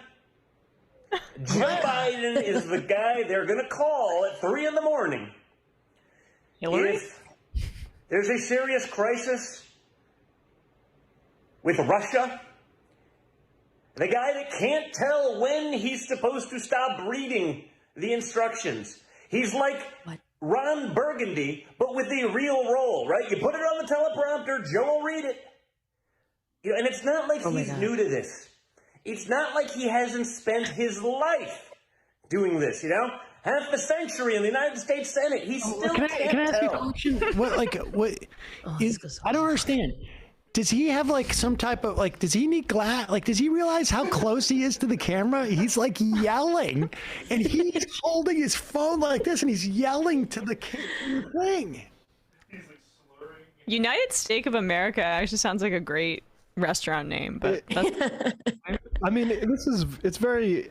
I mean, I don't think Joe's, the most adept at reading from prompter, but if you just remember this, just one moment that came to mind for me, if Bradley, you have this. This is Trump in 2019, talking about how our army took over the airports. The Continental Army took over the airports. And he blamed this later on his prompter wasn't working correctly. Right.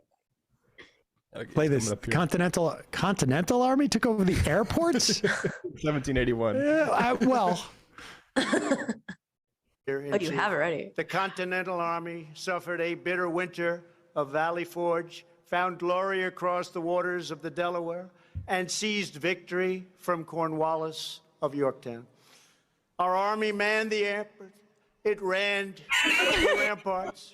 It took over the airports. It did everything it had to do. Wait, go back. He didn't, he was so not listening to what he was talking about that he couldn't, like, the ramparts, and then they did everything. They took the airports, they took everything that was there. Maybe he meant future airports. He hated these like presidential lofty Go America speeches. He just wanted to riff and talk shit. Someone should do a mashup of the two. In chief, the Continental Army suffered a bitter winter of Valley Forge, found glory across the waters of the Delaware, and seized victory from Cornwallis of Yorktown. Our Army manned the airport. It ran the ramparts. It took over the airports. It did everything it had to do. It did it all. McHenry, They under did the it all. rocket's red glare, it had nothing but victory. Rockets And red when glare. dawn came, You can see it their from the air. spangled banner I can see it from the airlines. They took over where Boston Logan International Airport would be years later. In the future, and BWI, they took it over the area. Cornwallis of Yorktown, though, not the other Cornwallis that you might be thinking of. Exactly. All of the things they did were great, and they won the war. There it is. Sponsored by Southwest Airlines. They get it. Do all the things they won. Oh my God. He doesn't even know who Cornwallis is. It's really going to suck when he's president again. Oh God. Or when Don Jr. Wait, but do we know, is like Don Jr. on something? He's got to be. We don't know, but the point is that he does not have He's on talent. Fuego. Yeah. He doesn't have the talent to do what his dad does, right? No. So he's just like constantly grasping for some sort of validation that he's maybe like him and chemical or otherwise. He provides his brain with some relief. Do you think he takes that like video and then like texts his dad and goes like, "Dad, check this out. I just dropped this on Facebook." No, he gets like some. Like it's not so much that he wants to be like his dad, but he wants to impress his dad. Right. And when he's on Facebook and he's streaming to all these like boomers that love Trump, they're giving him like, "So true, Don, so true," and he's like, finally, the feeling of it's not the real acceptance I seek. I'm loved, but it's a good substitute, and so. His profile picture is still him standing behind his dad in the Oval Office, and his dad's looking at the camera. It's very sad. I mean, it's deserved, but it's sad. And they took over the airports. He's like, "Fuck it, I'll just say the airports." Airports. Sounds better. We don't know what a rampart is anyways. They ran to the ramparts and took over the airport. And the airports.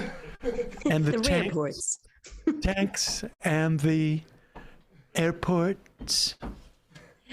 That's kind of like what he does, though. His whole shtick was pitting people against each other on The Apprentice, in the White House, his children. You know, they're all just trying to seek his approval. Oh, it's very Succession. All right, let's play this thing. Very much so. Yeah. This is absolutely nuts and terrifying, and it just, I mean, I don't know that this describes, really encapsulates why things are so effed up in this country, but you would imagine that there would be a greater outcry by people for the extended unemployment benefits, for the earned income tax. I mean, there is no sort of consistent outlet where people are screaming about the injustice of this. And part of it is simply because of the way that our society is fashioned. There's no financial incentive for people to do that, or there's no funding for it. But there is funding for this, and it's really disturbing. You're going to think this is a parody for the first like 30 seconds. And then your heart's going to break and you're going to realize this is real. Play this as number 13. It's an ad. It's an ad. Oh, I saw this already. Good day. I just sent my kids off to school. But do I really know what I will be getting back?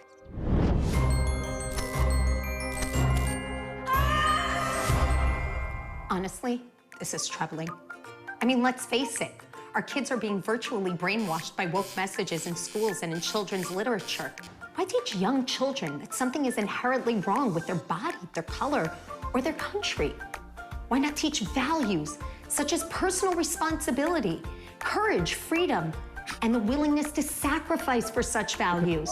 Yeah. Don't even get me started on the quality of the storytelling, as my beloved grandma would say. That's about as lame as a horse overdue for the glue factory. Oh my God.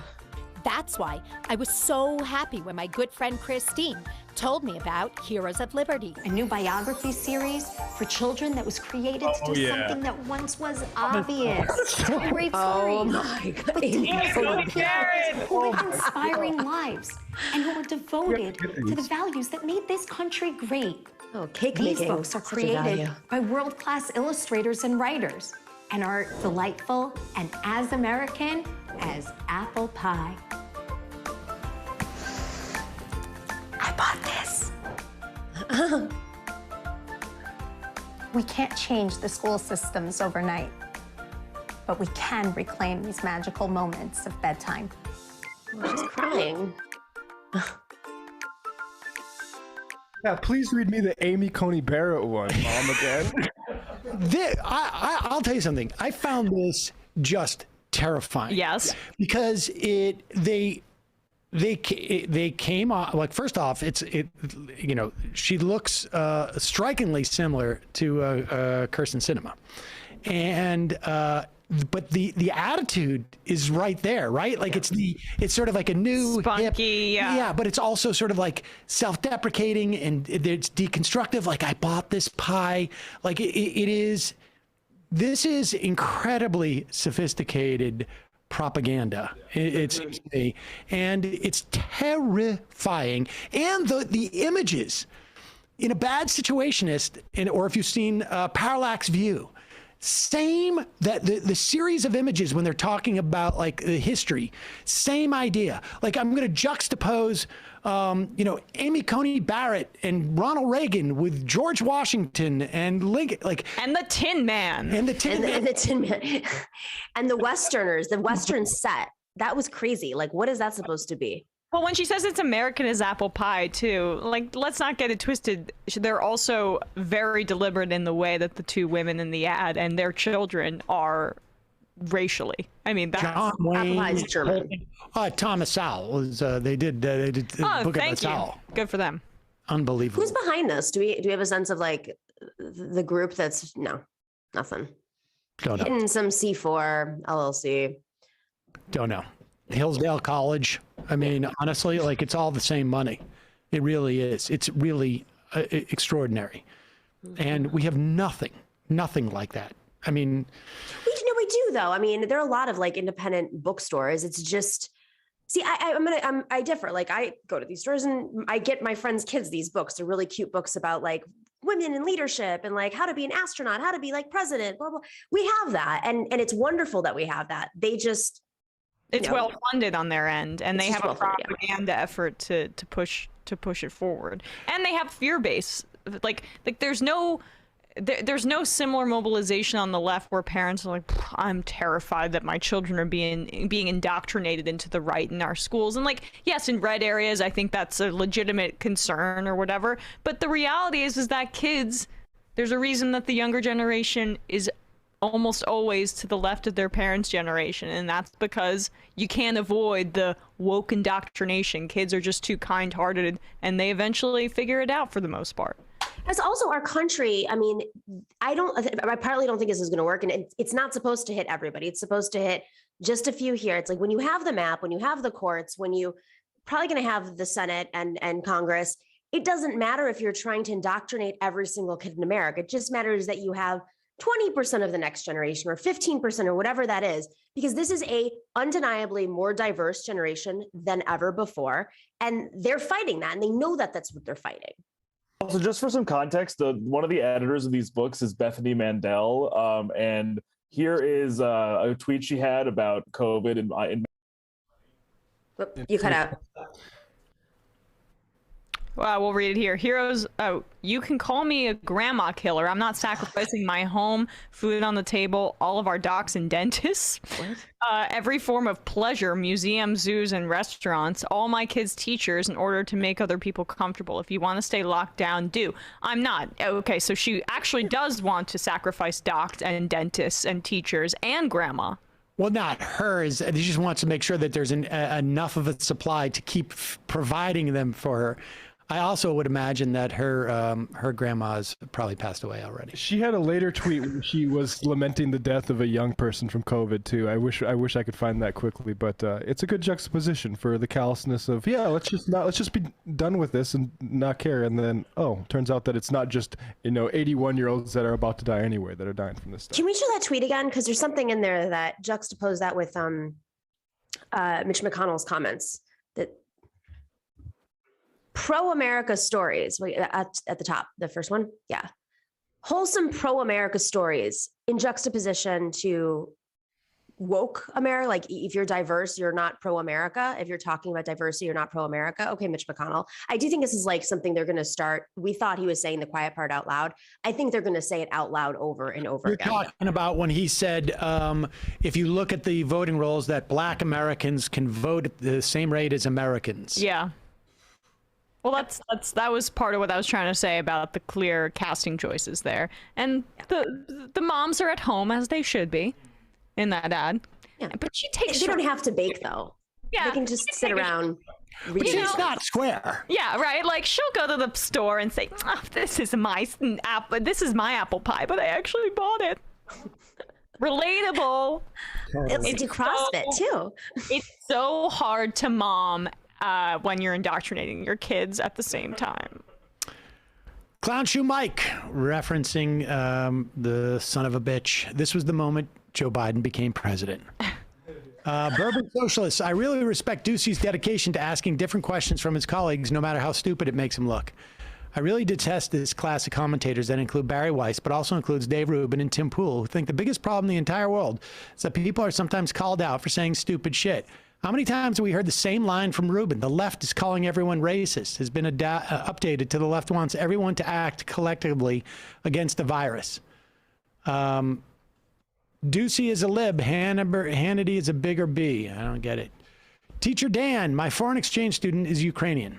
He's a 15-year-old boy who's grown up hearing stories and knowing people who know the past of the relationship between the two countries. Knowing that most beautiful part of Ukraine was taken, maybe knows it was taken back. Wild to see it through his older brother's and father's eyes. Random info. Was it Nixon who said he's a son of a bitch, but he's our son of a bitch in reference to some foreign leader? That sounds somewhat familiar to me. COVID's cure stream. The COVID cure has been discovered. It lives in these nuts. Doubling down. Biden should apologize to Steve Doocy for calling him a bitch. Well, I mean, calling his mom a bitch, really. Wait, someone wrote it that seriously? He called Doocy a son of a bitch, so. Yeah. Yeah. He called Doocy's mother a bitch. He called Peter Doocy's mother. He called Steve Doocy's wife a bitch. Exactly. Sorry for calling your mom a bitch, but you are stupid. Dim Tool. Hey, MR Crew, do you think the media discourse is reverting back to 2015, 2016? Escape anti-SJW arc? Many prominent left-leaning commentators on Twitch and YouTube have been expressing as much, and I'm curious as to your take on this. Escape anti-SJW arc. Social justice warriors? Yeah, but why was that 2015?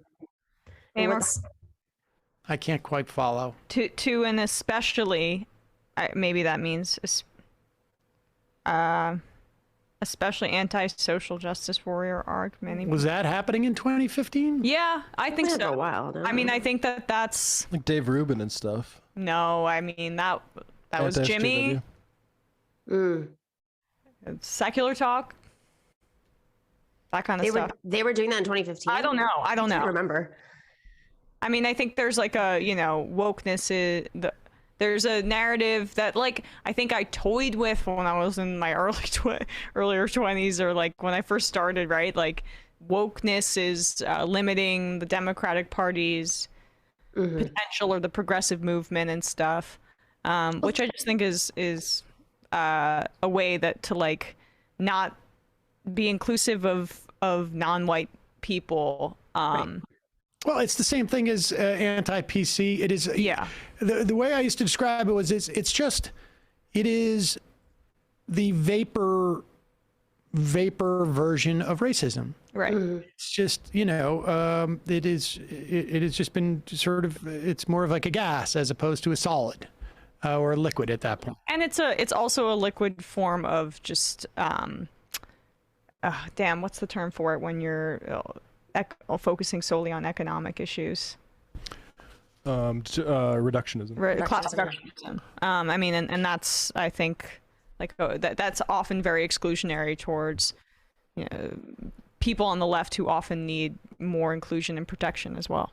They're not understanding the basics of intersectionality, but also the people who often are the worst offenders of this also fall into many other categories, being like anti-vax, challenging. It's just funny how, like, if you look at the folks who champion this in times when we have like real crises, and if you really are a class reductionist, then maybe you should be talking about those crises and build back better. But no, it's like your focus is on anti-woke, cancel culture, everything other than what is actually materially going to benefit, whether it's a white working class or people of color, it's going to benefit everyone.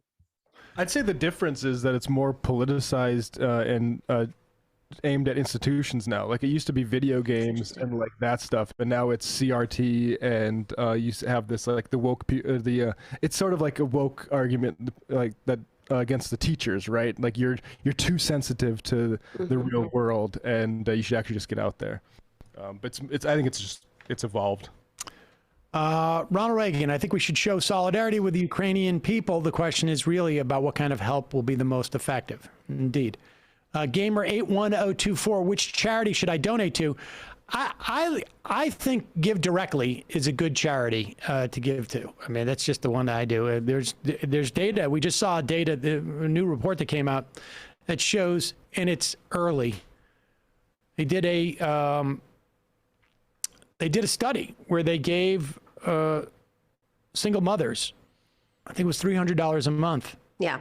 And another set of single mothers, $20 a month.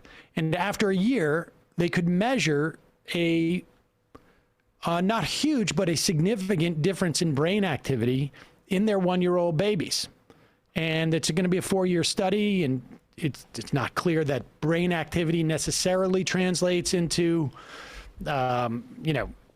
higher achievement in terms of brains and whatnot, or better outcomes for people, but they can see a discernible difference.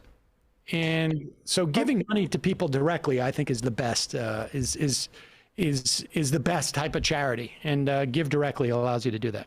And they said, in that study, they said they're looking into whether it's because the money was being used. They don't have affirmative, evidence yet, but whether money was used towards, obviously, diet or cause less stress. So they're trying to kind of determine, what is the cause and effect. Obviously, I think we're not all idiots. We know when you put more money into somebody's pocket, they're less stressed about paying bills. I mean, I think people don't realize that, people, know how to deploy the money better. Oh, okay. Sorry, Ronald Reagan's I only read the first half, the second half. Sam, as someone who is married to a Ukrainian, I have to be careful about my Ukrainian views. Hawk in the sheets, dove in the streets, if you catch my drift. I think we should show solidarity with the Ukrainian people. The question is really about which kind of help will be most effective. Let's see. Bob, Sam, earlier, I think you said the earned income tax credit is ending. Did you mean the child tax credit payments? Yes, I meant the child tax credit payments. And now, to be clear, the $300 monthly child tax credit ended in January, but my understanding is February, March, and April, you will get a return with your taxes. So the process of distributing it on a monthly basis, and then after that, it's over. It's over in the way that it was before. I mean, it really had a real impact on extreme poverty in this country. And whatever. What are you going to do? It's just nuts. Middle class Mindy and the gypsy problem. I've been at a loss trying to reconcile the obtuse aggression that informs David Feldman's comedy with the acute belligerence that he displays in public, especially in retail settings. And then in the middle of his unhinged performance on Friday, it hit me. As a kid, I bet he sucked at hockey and no girls liked him. In other words, he should have been a cop. What? I don't know what to do about that one. Attorney Andrew, Sam, you often cite two reasons why the non-delegation doctrine is stupid. That Congress, of course, has the authority to grant agencies the authority to more nimbly combat issues as they may arise. And two, the agencies have more expertise on these areas than Congress. The former reason is correct, and precisely why the scholar treated the novel theory of non-delegation as stupid for decades and decades. The latter reason strikes me as unnecessarily technocratic and simply wrong. As lovers of democracy, I think those elected by the people have enough expertise to decide issues that affect people by virtue of the fact that they were elected. No. The second one is the Chevron doctrine. That agencies have more expertise on these areas, not necessarily than Congress, than the courts. The number two is that this is why Congress would delegate it. They don't have to. I don't think they have this expertise without the delegation from Congress. Prioritizing expertise does not engender the right way to think about popular democracy. I agree. But this is a determination that Congress makes when they delegate the authority. I'm saying that's why they would do it, not why it's better. Well, although I do think it's also better, but Congress makes that determination on these narrow questions. But it's the courts that defer to the expertise. Right. Because Congress has theoretically given them the authority, given the agencies the authority, not the... Seems reasonable to me. I agree. But... Well, we'll see. Bernie boys, why haven't we heard the obvious response to the Biden-Doocy incident? This is the moment Biden became president. We just did. We already said that. District Jabroni. The IMR beat you to it. You could have just said it. There's a lot of talk about World War III, but this is all posturing, right? With our divided government and war weariness from Afghanistan, would Biden actually involve the military? My sense is unlikely no. to me unless Americans get killed somehow. Yeah, I agree. But I mean, it is like useful to, I still think, oppose it vocally, especially because if the Biden administration could still pursue more covert actions, that would be harmful as well. Mm-hmm. Well, I just got a text about this from my my daughter, who saw a story that Sarah Palin was out dining in New York City. No. But she's unvaccinated and they let her in anyway. They let her in almost like celebrities who are claiming to be vaccinated don't necessarily have to be, and they still get the treatment that they desire. It's odd. Where did she eat? I'm curious. Maybe we should call a hostess there. I looked it up. Hold on one second. Elio's. Ilios, I guess. I don't know what that is. But here is Fox's Jesse Waters with former Governor Sarah Palin after she had tested positive for COVID.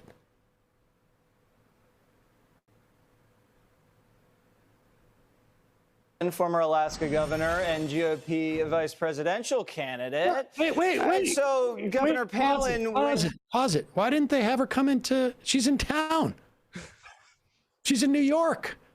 Are you sure that's not the Fox News studio? Why isn't she in studio with him? Oh. That's weird. All right, go ahead. Palin, former Alaska governor and GOP vice presidential candidate.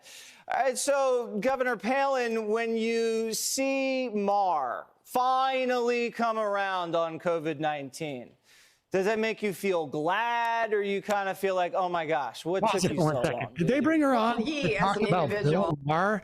I love this. And Matt, are you picking up this? What did Bill O'Reilly say? Maria Bartiromo.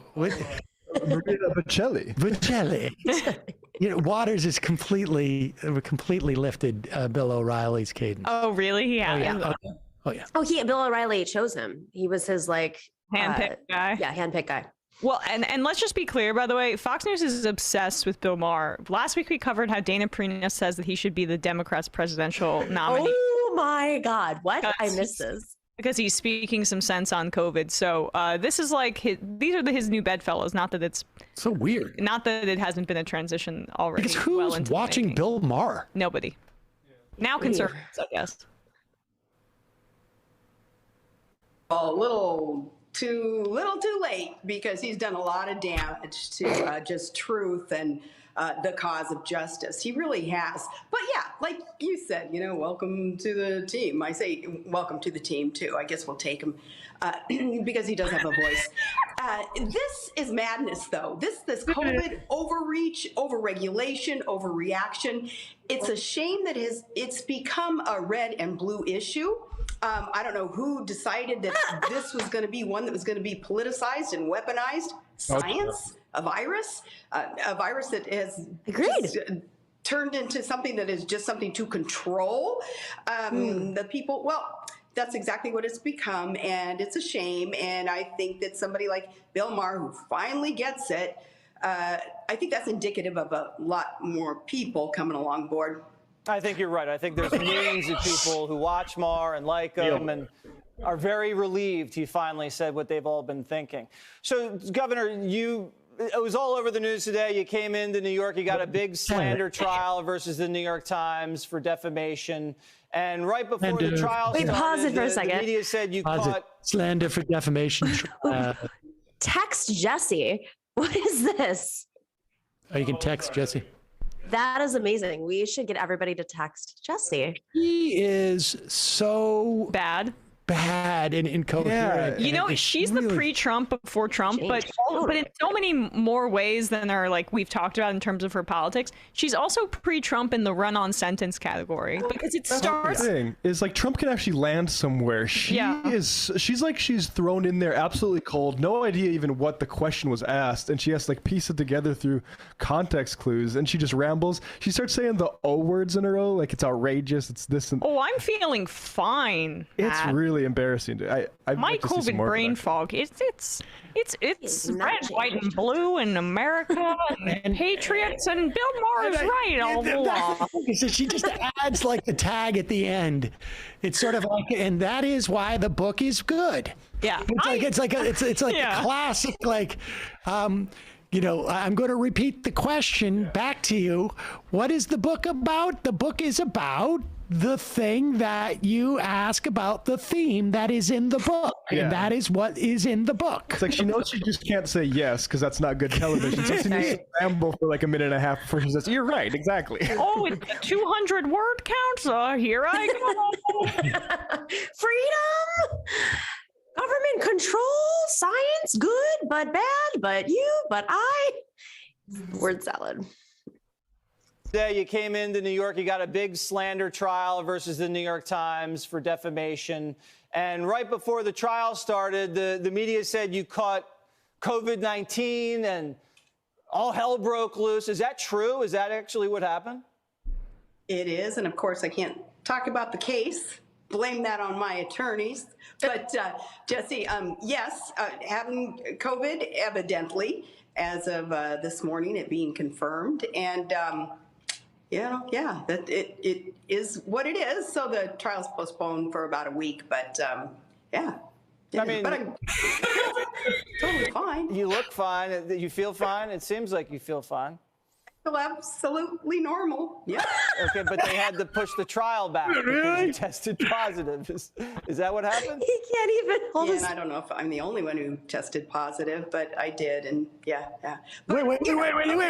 Pause it. She's it's possible that other people tested positive at the same time I did, and that's why they put the trial off. So, yep, I tested positive. Feel great. Talk about it. I gotta say, she does not sound like the timbre of her voice sounds like somebody who's a little bit sick. Well, she's nervous because she did not expect in her home turf, Fox News, for her HIPAA rights to be violated in such My HIPAA rights are being violated. Violated. Can't tell you about the vaccination status, but can tell you about the disease I have. They could be very confusing neurologically to be Sarah Palin at this point. All right, go back and will you go back because that moment where she's like, "Yep, I got it. Yeah, what are you gonna do?" Well, she's just like, she doesn't want the news story to be that she tested positive, so the trial is shut down. So she's like, theoretically, everyone in the courtroom could have gotten. Just want to make it clear, I would have been on Fox even if I didn't get COVID. So I'm relevant still. Here we go. You came into New York, you got a big slander trial versus the New York Times for defamation. And right before the trial started, the media said you caught COVID-19 and all hell broke loose. Is that true? Is that actually what happened? It is. And of course, I can't talk about the case. Blame that on my attorneys. But Jesse, yes, having COVID, evidently, as of this morning, it being confirmed. And that it is what it is. So the trial's postponed for about a week, but I mean, but I feel totally fine. You look fine. You feel fine. It seems like you feel fine. I feel absolutely normal. Yep. Okay, but they had to push the trial back because you tested positive. I'm rich. Even he can't. Yeah, Jesse Waters can't even keep a straight face. Positive, but I did, and yeah. But okay, that is what it is, and. Moving forward, I think what we all need to move forward on is allowing people to hear truth and science. Oh, yeah. What? It says, I do have COVID. Yes, that's confirmed. That's the truth. And I'm taking on the New York Times. Did I tell you that? Did I tell you that I'm trying to ruin and wreck the New York Times because they are not spewing truth? What I love about this is Jesse Waters' face. He can't even buy it. He's like laughing at her to her face. How much you want to bet that she's getting there's one monoclonal antibody apparently that works with Omicron. In fact, they've pulled back two, the FDA did, because it's not effective against Omicron. There's one that is, it's my understanding, and I don't know how the pills, the Pfizer pills work. There's very few of them available, but I imagine she has access to them. I would imagine. And I wonder, what kind of treatment she's getting. I wonder if she's throwing the kitchen sink at it, even though she's so healthy. She's so healthy she could have done the trial anyway. It is what it is. Just spewing the truth. That's all I'm doing. Spewing the truth, except for maybe hiding the fact that I'm getting treatment for COVID. It's no biggie. I, for one, am happy that she's returning to the spotlight. Provides us with a lot of material. Or she's fine because she's triple vaxxed, and that's probably why she's okay. Maybe. I don't. You don't. I mean, she's unvaccinated. She's claimed that she's unvaccinated. And the New York restaurant had to apologize for letting her in. Well, they didn't check her vaccination status, but she claims that she's unvaccinated. She's a true believer. I believe she's not vaxxed. Yeah. That's my sense. Here's Ron Johnson on the Tucker Carlson program. Ron Johnson, as you know, is running for re-election in Wisconsin. Despite promising that he would not. That's true. When he first got elected, he said, I will be a 2-term senator. What is this? It's his 3rd term. Interesting. He's also a complete moron. And here he is with Tucker Carlson. Anybody that looks at our response, mismanaged by Anthony Fauci, has got to take a look at the fact 889,000 Americans are dead. We rank 22nd in terms of deaths per million, over 2,600. Sweden is, I think, in the 70s at 1,500. So the fact of the matter is we should have been exploring and researching early treatment. And I certainly learned from doctors who've been having the courage and compassion to treat COVID, that it's an entirely treatable disease. Probably hundreds of thousands of people lost their lives that didn't have to. But I also hope that people start looking at that. If you're going to get a second opinion, go to a doctor who actually has the courage and compassion to treat COVID, as opposed to those that sit in their ivory towers or in their bureaucratic offices, never see a patient, but just make all these pronouncements, say they are science, as they ignore science. May I ask, this is maybe a longer answer than the minute we have, but have you reached a conclusion on why from the very beginning they have discouraged treatment of the disease and basically told people wait till you're almost dead to show up at the hospital? Is there an explanation for that? Well, I have my suspicions. I mean, if you take a look at the money approach, one of the things we revealed is that the only drugs that the health agencies have recommended they start about $500 a pop, going up to about $3,500. All novel drugs produced by the pharma companies, whereas the ones that they've trashed that have decades worth of very good safety profiles, they completely ignored, but these things are often pennies a dose. You go figure that. Oh, interesting. Really? First I've heard of that. Basically saying that everyone should go in and have gotten ivermectin. Pennies a dose. And he is making no money off of that at all.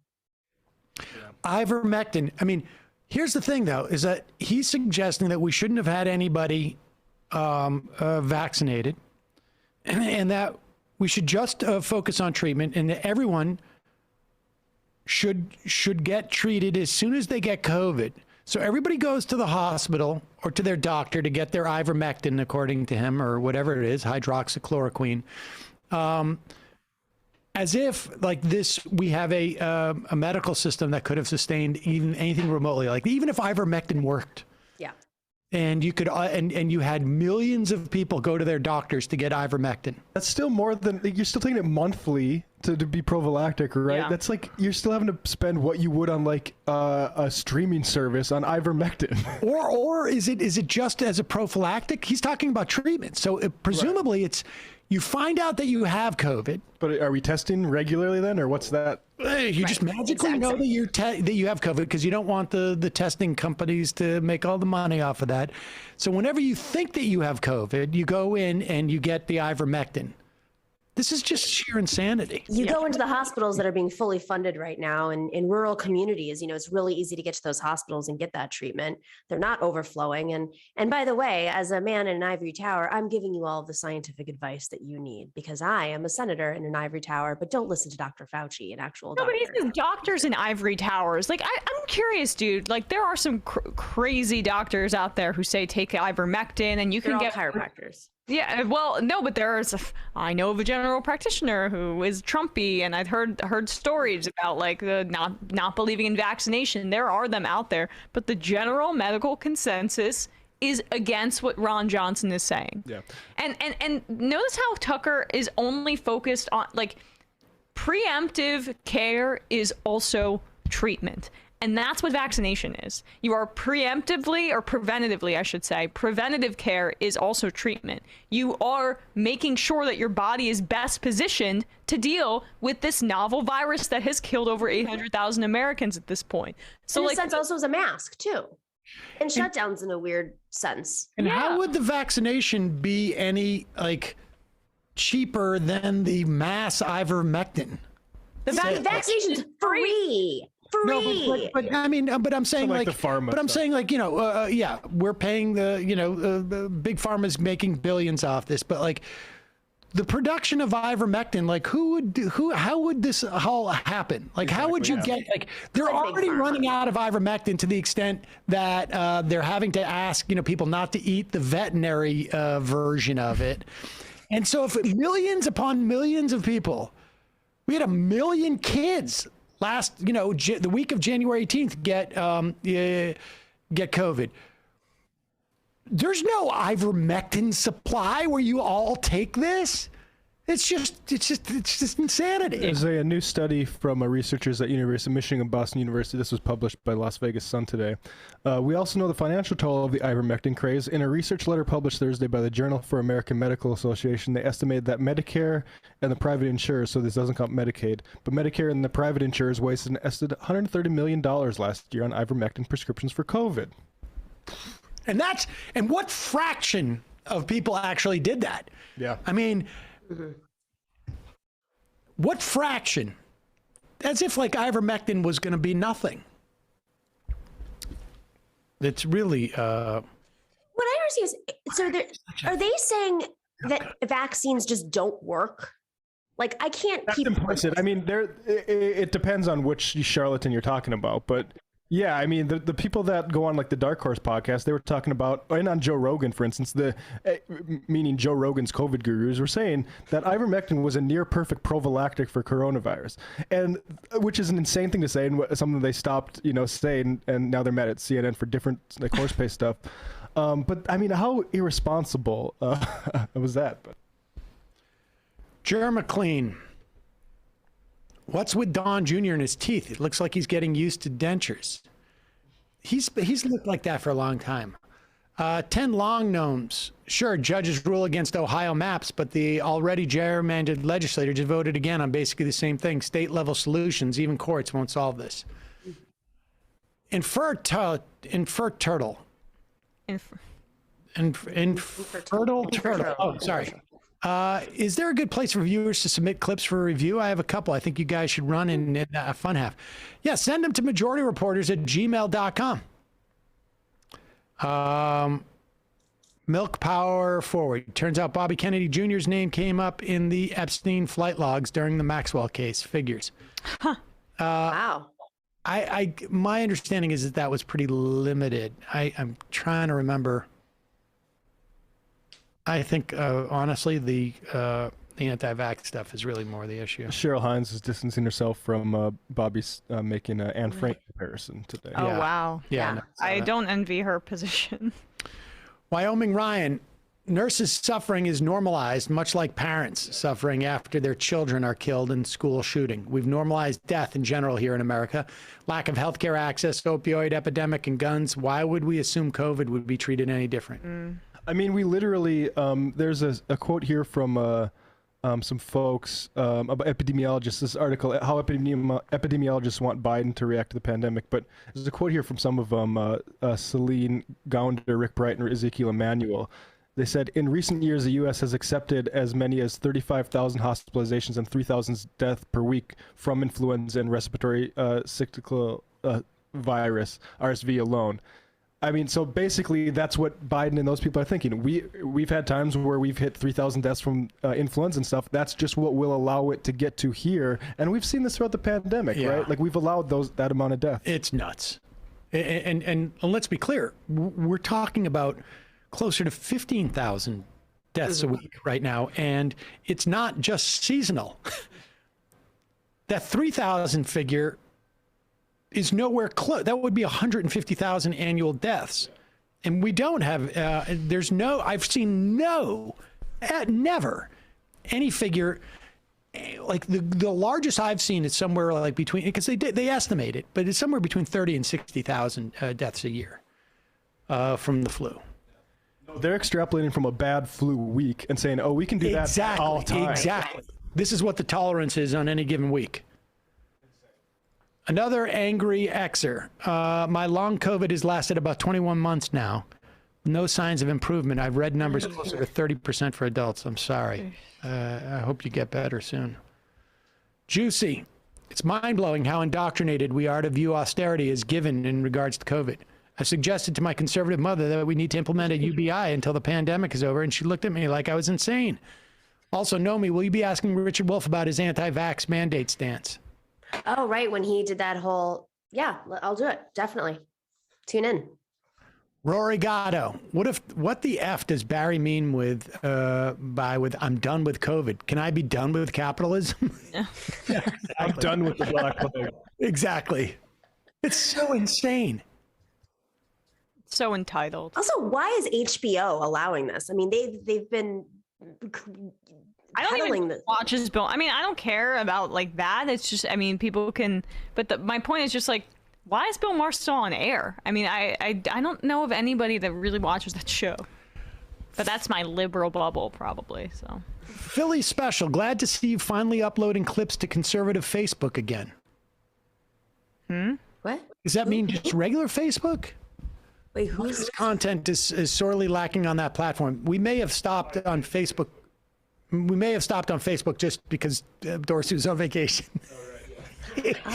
I think we need to disrupt that massive echo chamber. Plenty of populist anger being funneled toward fascists. However, you won't generate much traffic without captions. They only appear when I click on the video. There's no caption when they appear on my news feed. Please have that corrected. Will you let Doocy know that? Bradley, we need captions. On Facebook?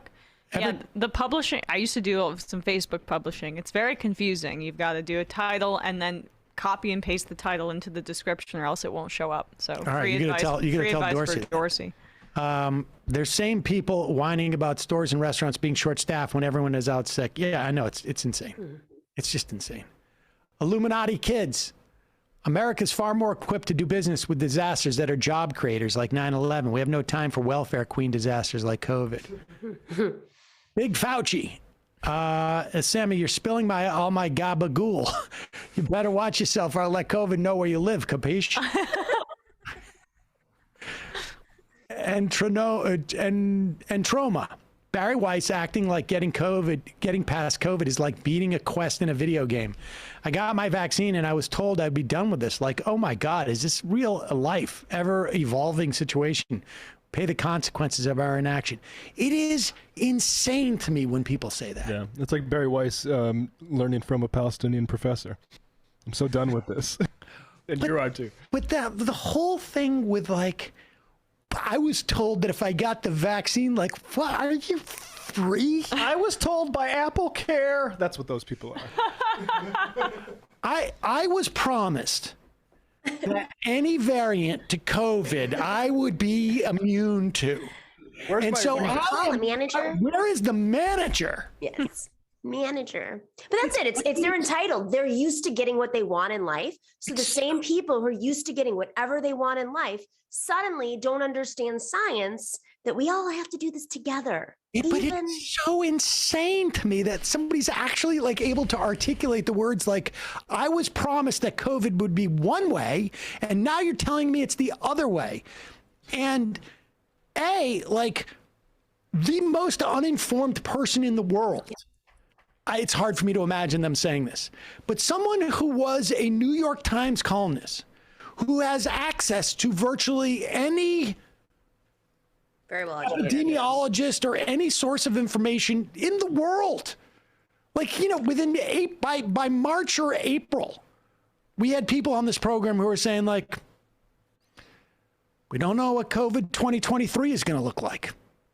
Well, you know, she needs to keep her Substack angry. Yeah. It's just insanity to It's not lucrative to repeat dominant narratives. It's just not.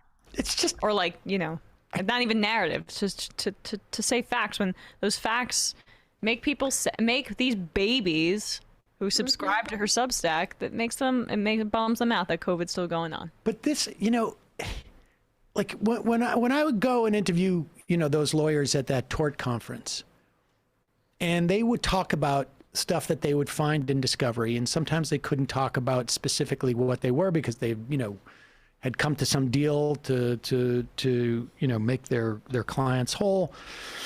Sometimes they could, and I would talk to them, you know, either in the course of the interviews or, you know, at the conference, and you know, like you hear these stories of like these people in these corporations being able to sort of like keep at arm's length stuff that they were doing that they knew would end up killing people or seriously debilitating them or whatnot. And on some level, like the corporate structure allows them to feel like, well, I'm not fully responsible. There's 20 other people who sort of like are involved in this. But then you see people like this who are just like this, I don't know, like, you know, who are just willing to say shit that will get people ill and sick and die. Because the greater narrative of challenging government and the establishment that is cracking down on you is more important. That is the brand. Keeping people angry at government for not doing what they promised. Why are we spending all this money? And to revise this whole COVID reaction as if it's just been like one of like government authoritarianism, which is like to the Koch brothers, for instance, when people were paid to stay home, that is how they interpreted it. That is, and that's why they are so threatened for it, and that's why there's so much money. Well, I mean, government regulation, environmental regulation, worker safety. These are all also authoritarian measures. And also to Matt's point too, it's a way to create that muscle memory. So whenever, you know, people don't like these lockdowns, people don't like how they felt during COVID. So then there's this association that's created between government tyranny and the American public. That association, I feel like it's weakened in the years since Reagan, and since we've had a bit more of awareness, like the young population is more socialist, more progressive, but this is a way to revive it. Is this me? Sam, how dare you allow the hockey practice to slightly indispose Barry Weiss? Wary Bice. Seatbelts don't make you invulnerable to car crashes, so they obviously completely ineffective. Yeah. People make jokes, but this propaganda did exist, and it did come from a lot of the same think tanks. I mean, I've talked about this before. In Massachusetts, even, it was like, it took like three, it was a huge Did we play it on the show? That old clip of the seatbelts? Oh, no, okay.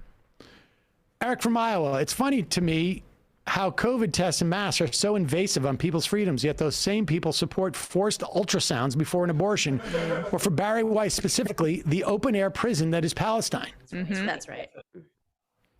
I mean, these sorts of people, like reactionaries that defend like things that aren't defensible, need to be seen as fighting for you. It's really valuable to them.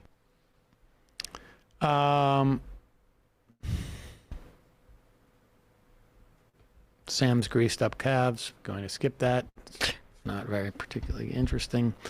If I were in an improv class, says Jonathan Armstead, and asked to play an idiot doing an impersonation of a smart person, I'd stop and just play that clip of Barry Weiss speaking. That's like almost like a smart person trying to sound like a normal person to me. Like that, I got to the end of Spotify. Like, oh, please, it's so lame. Yeah, how is there an end? No, but she like but the point is that like the oppression. I ran out of like things to watch on Netflix. I ran things, so I've decided the virus is over. Yeah, like your I mean, life just sucks, man. God, man, like even okay, just take for granted she's just an idiot.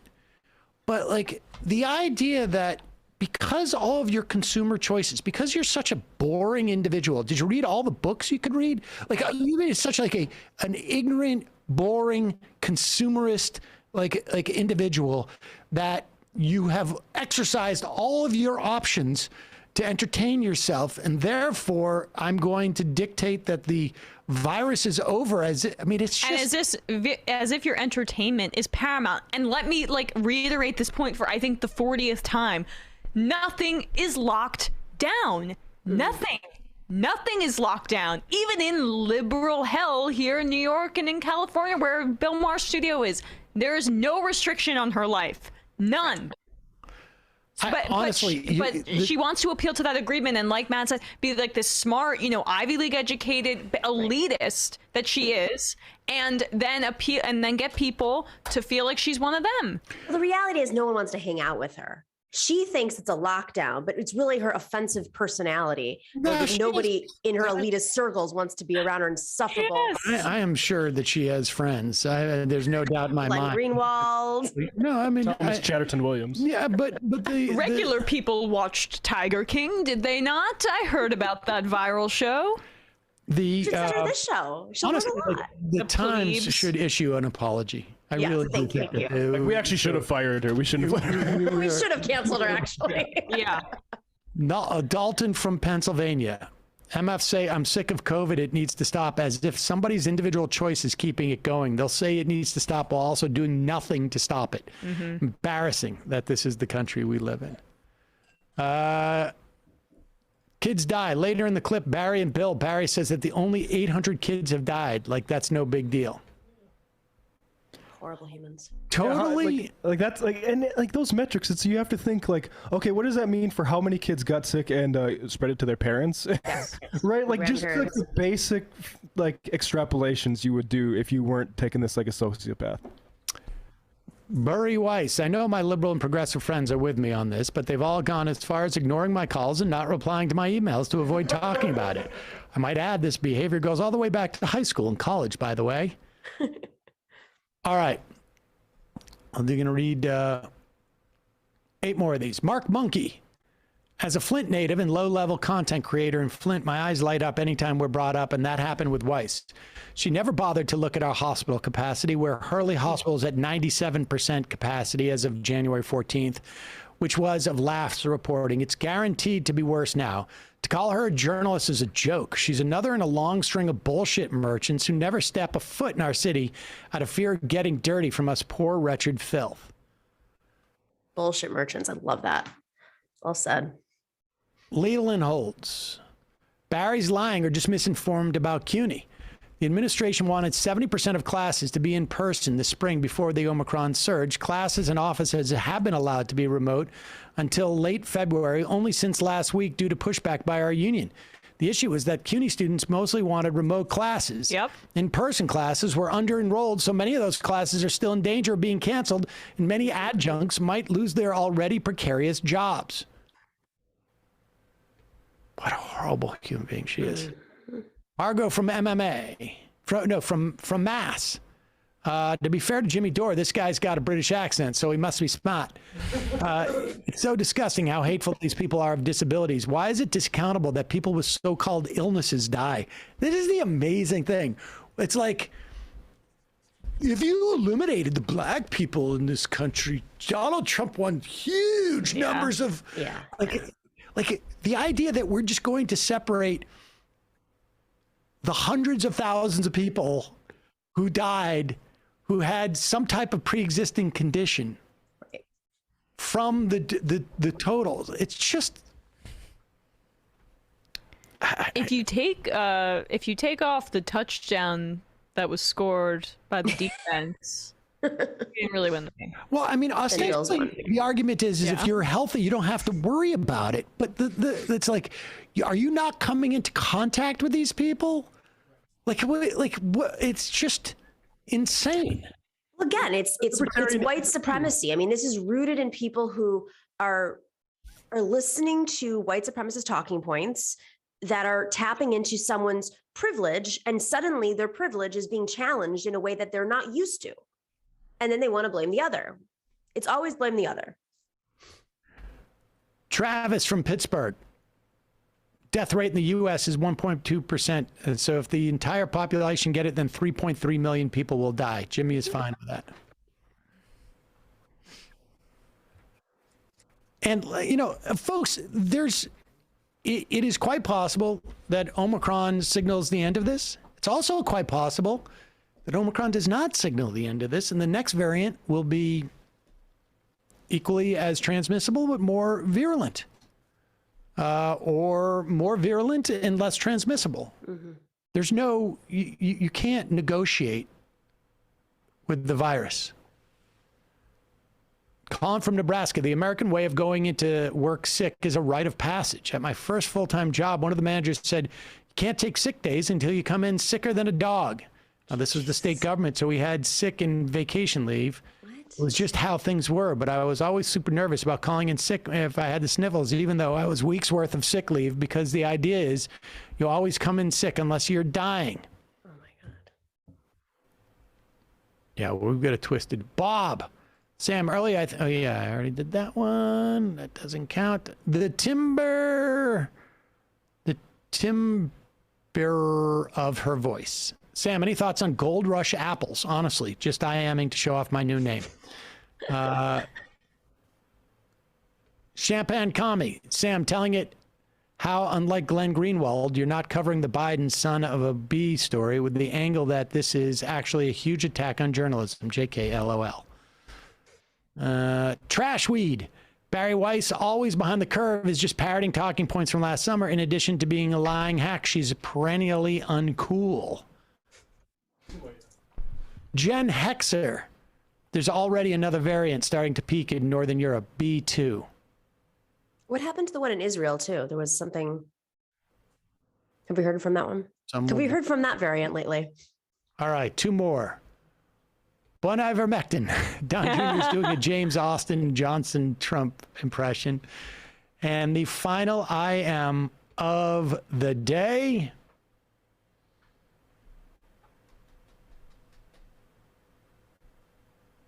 Whoop.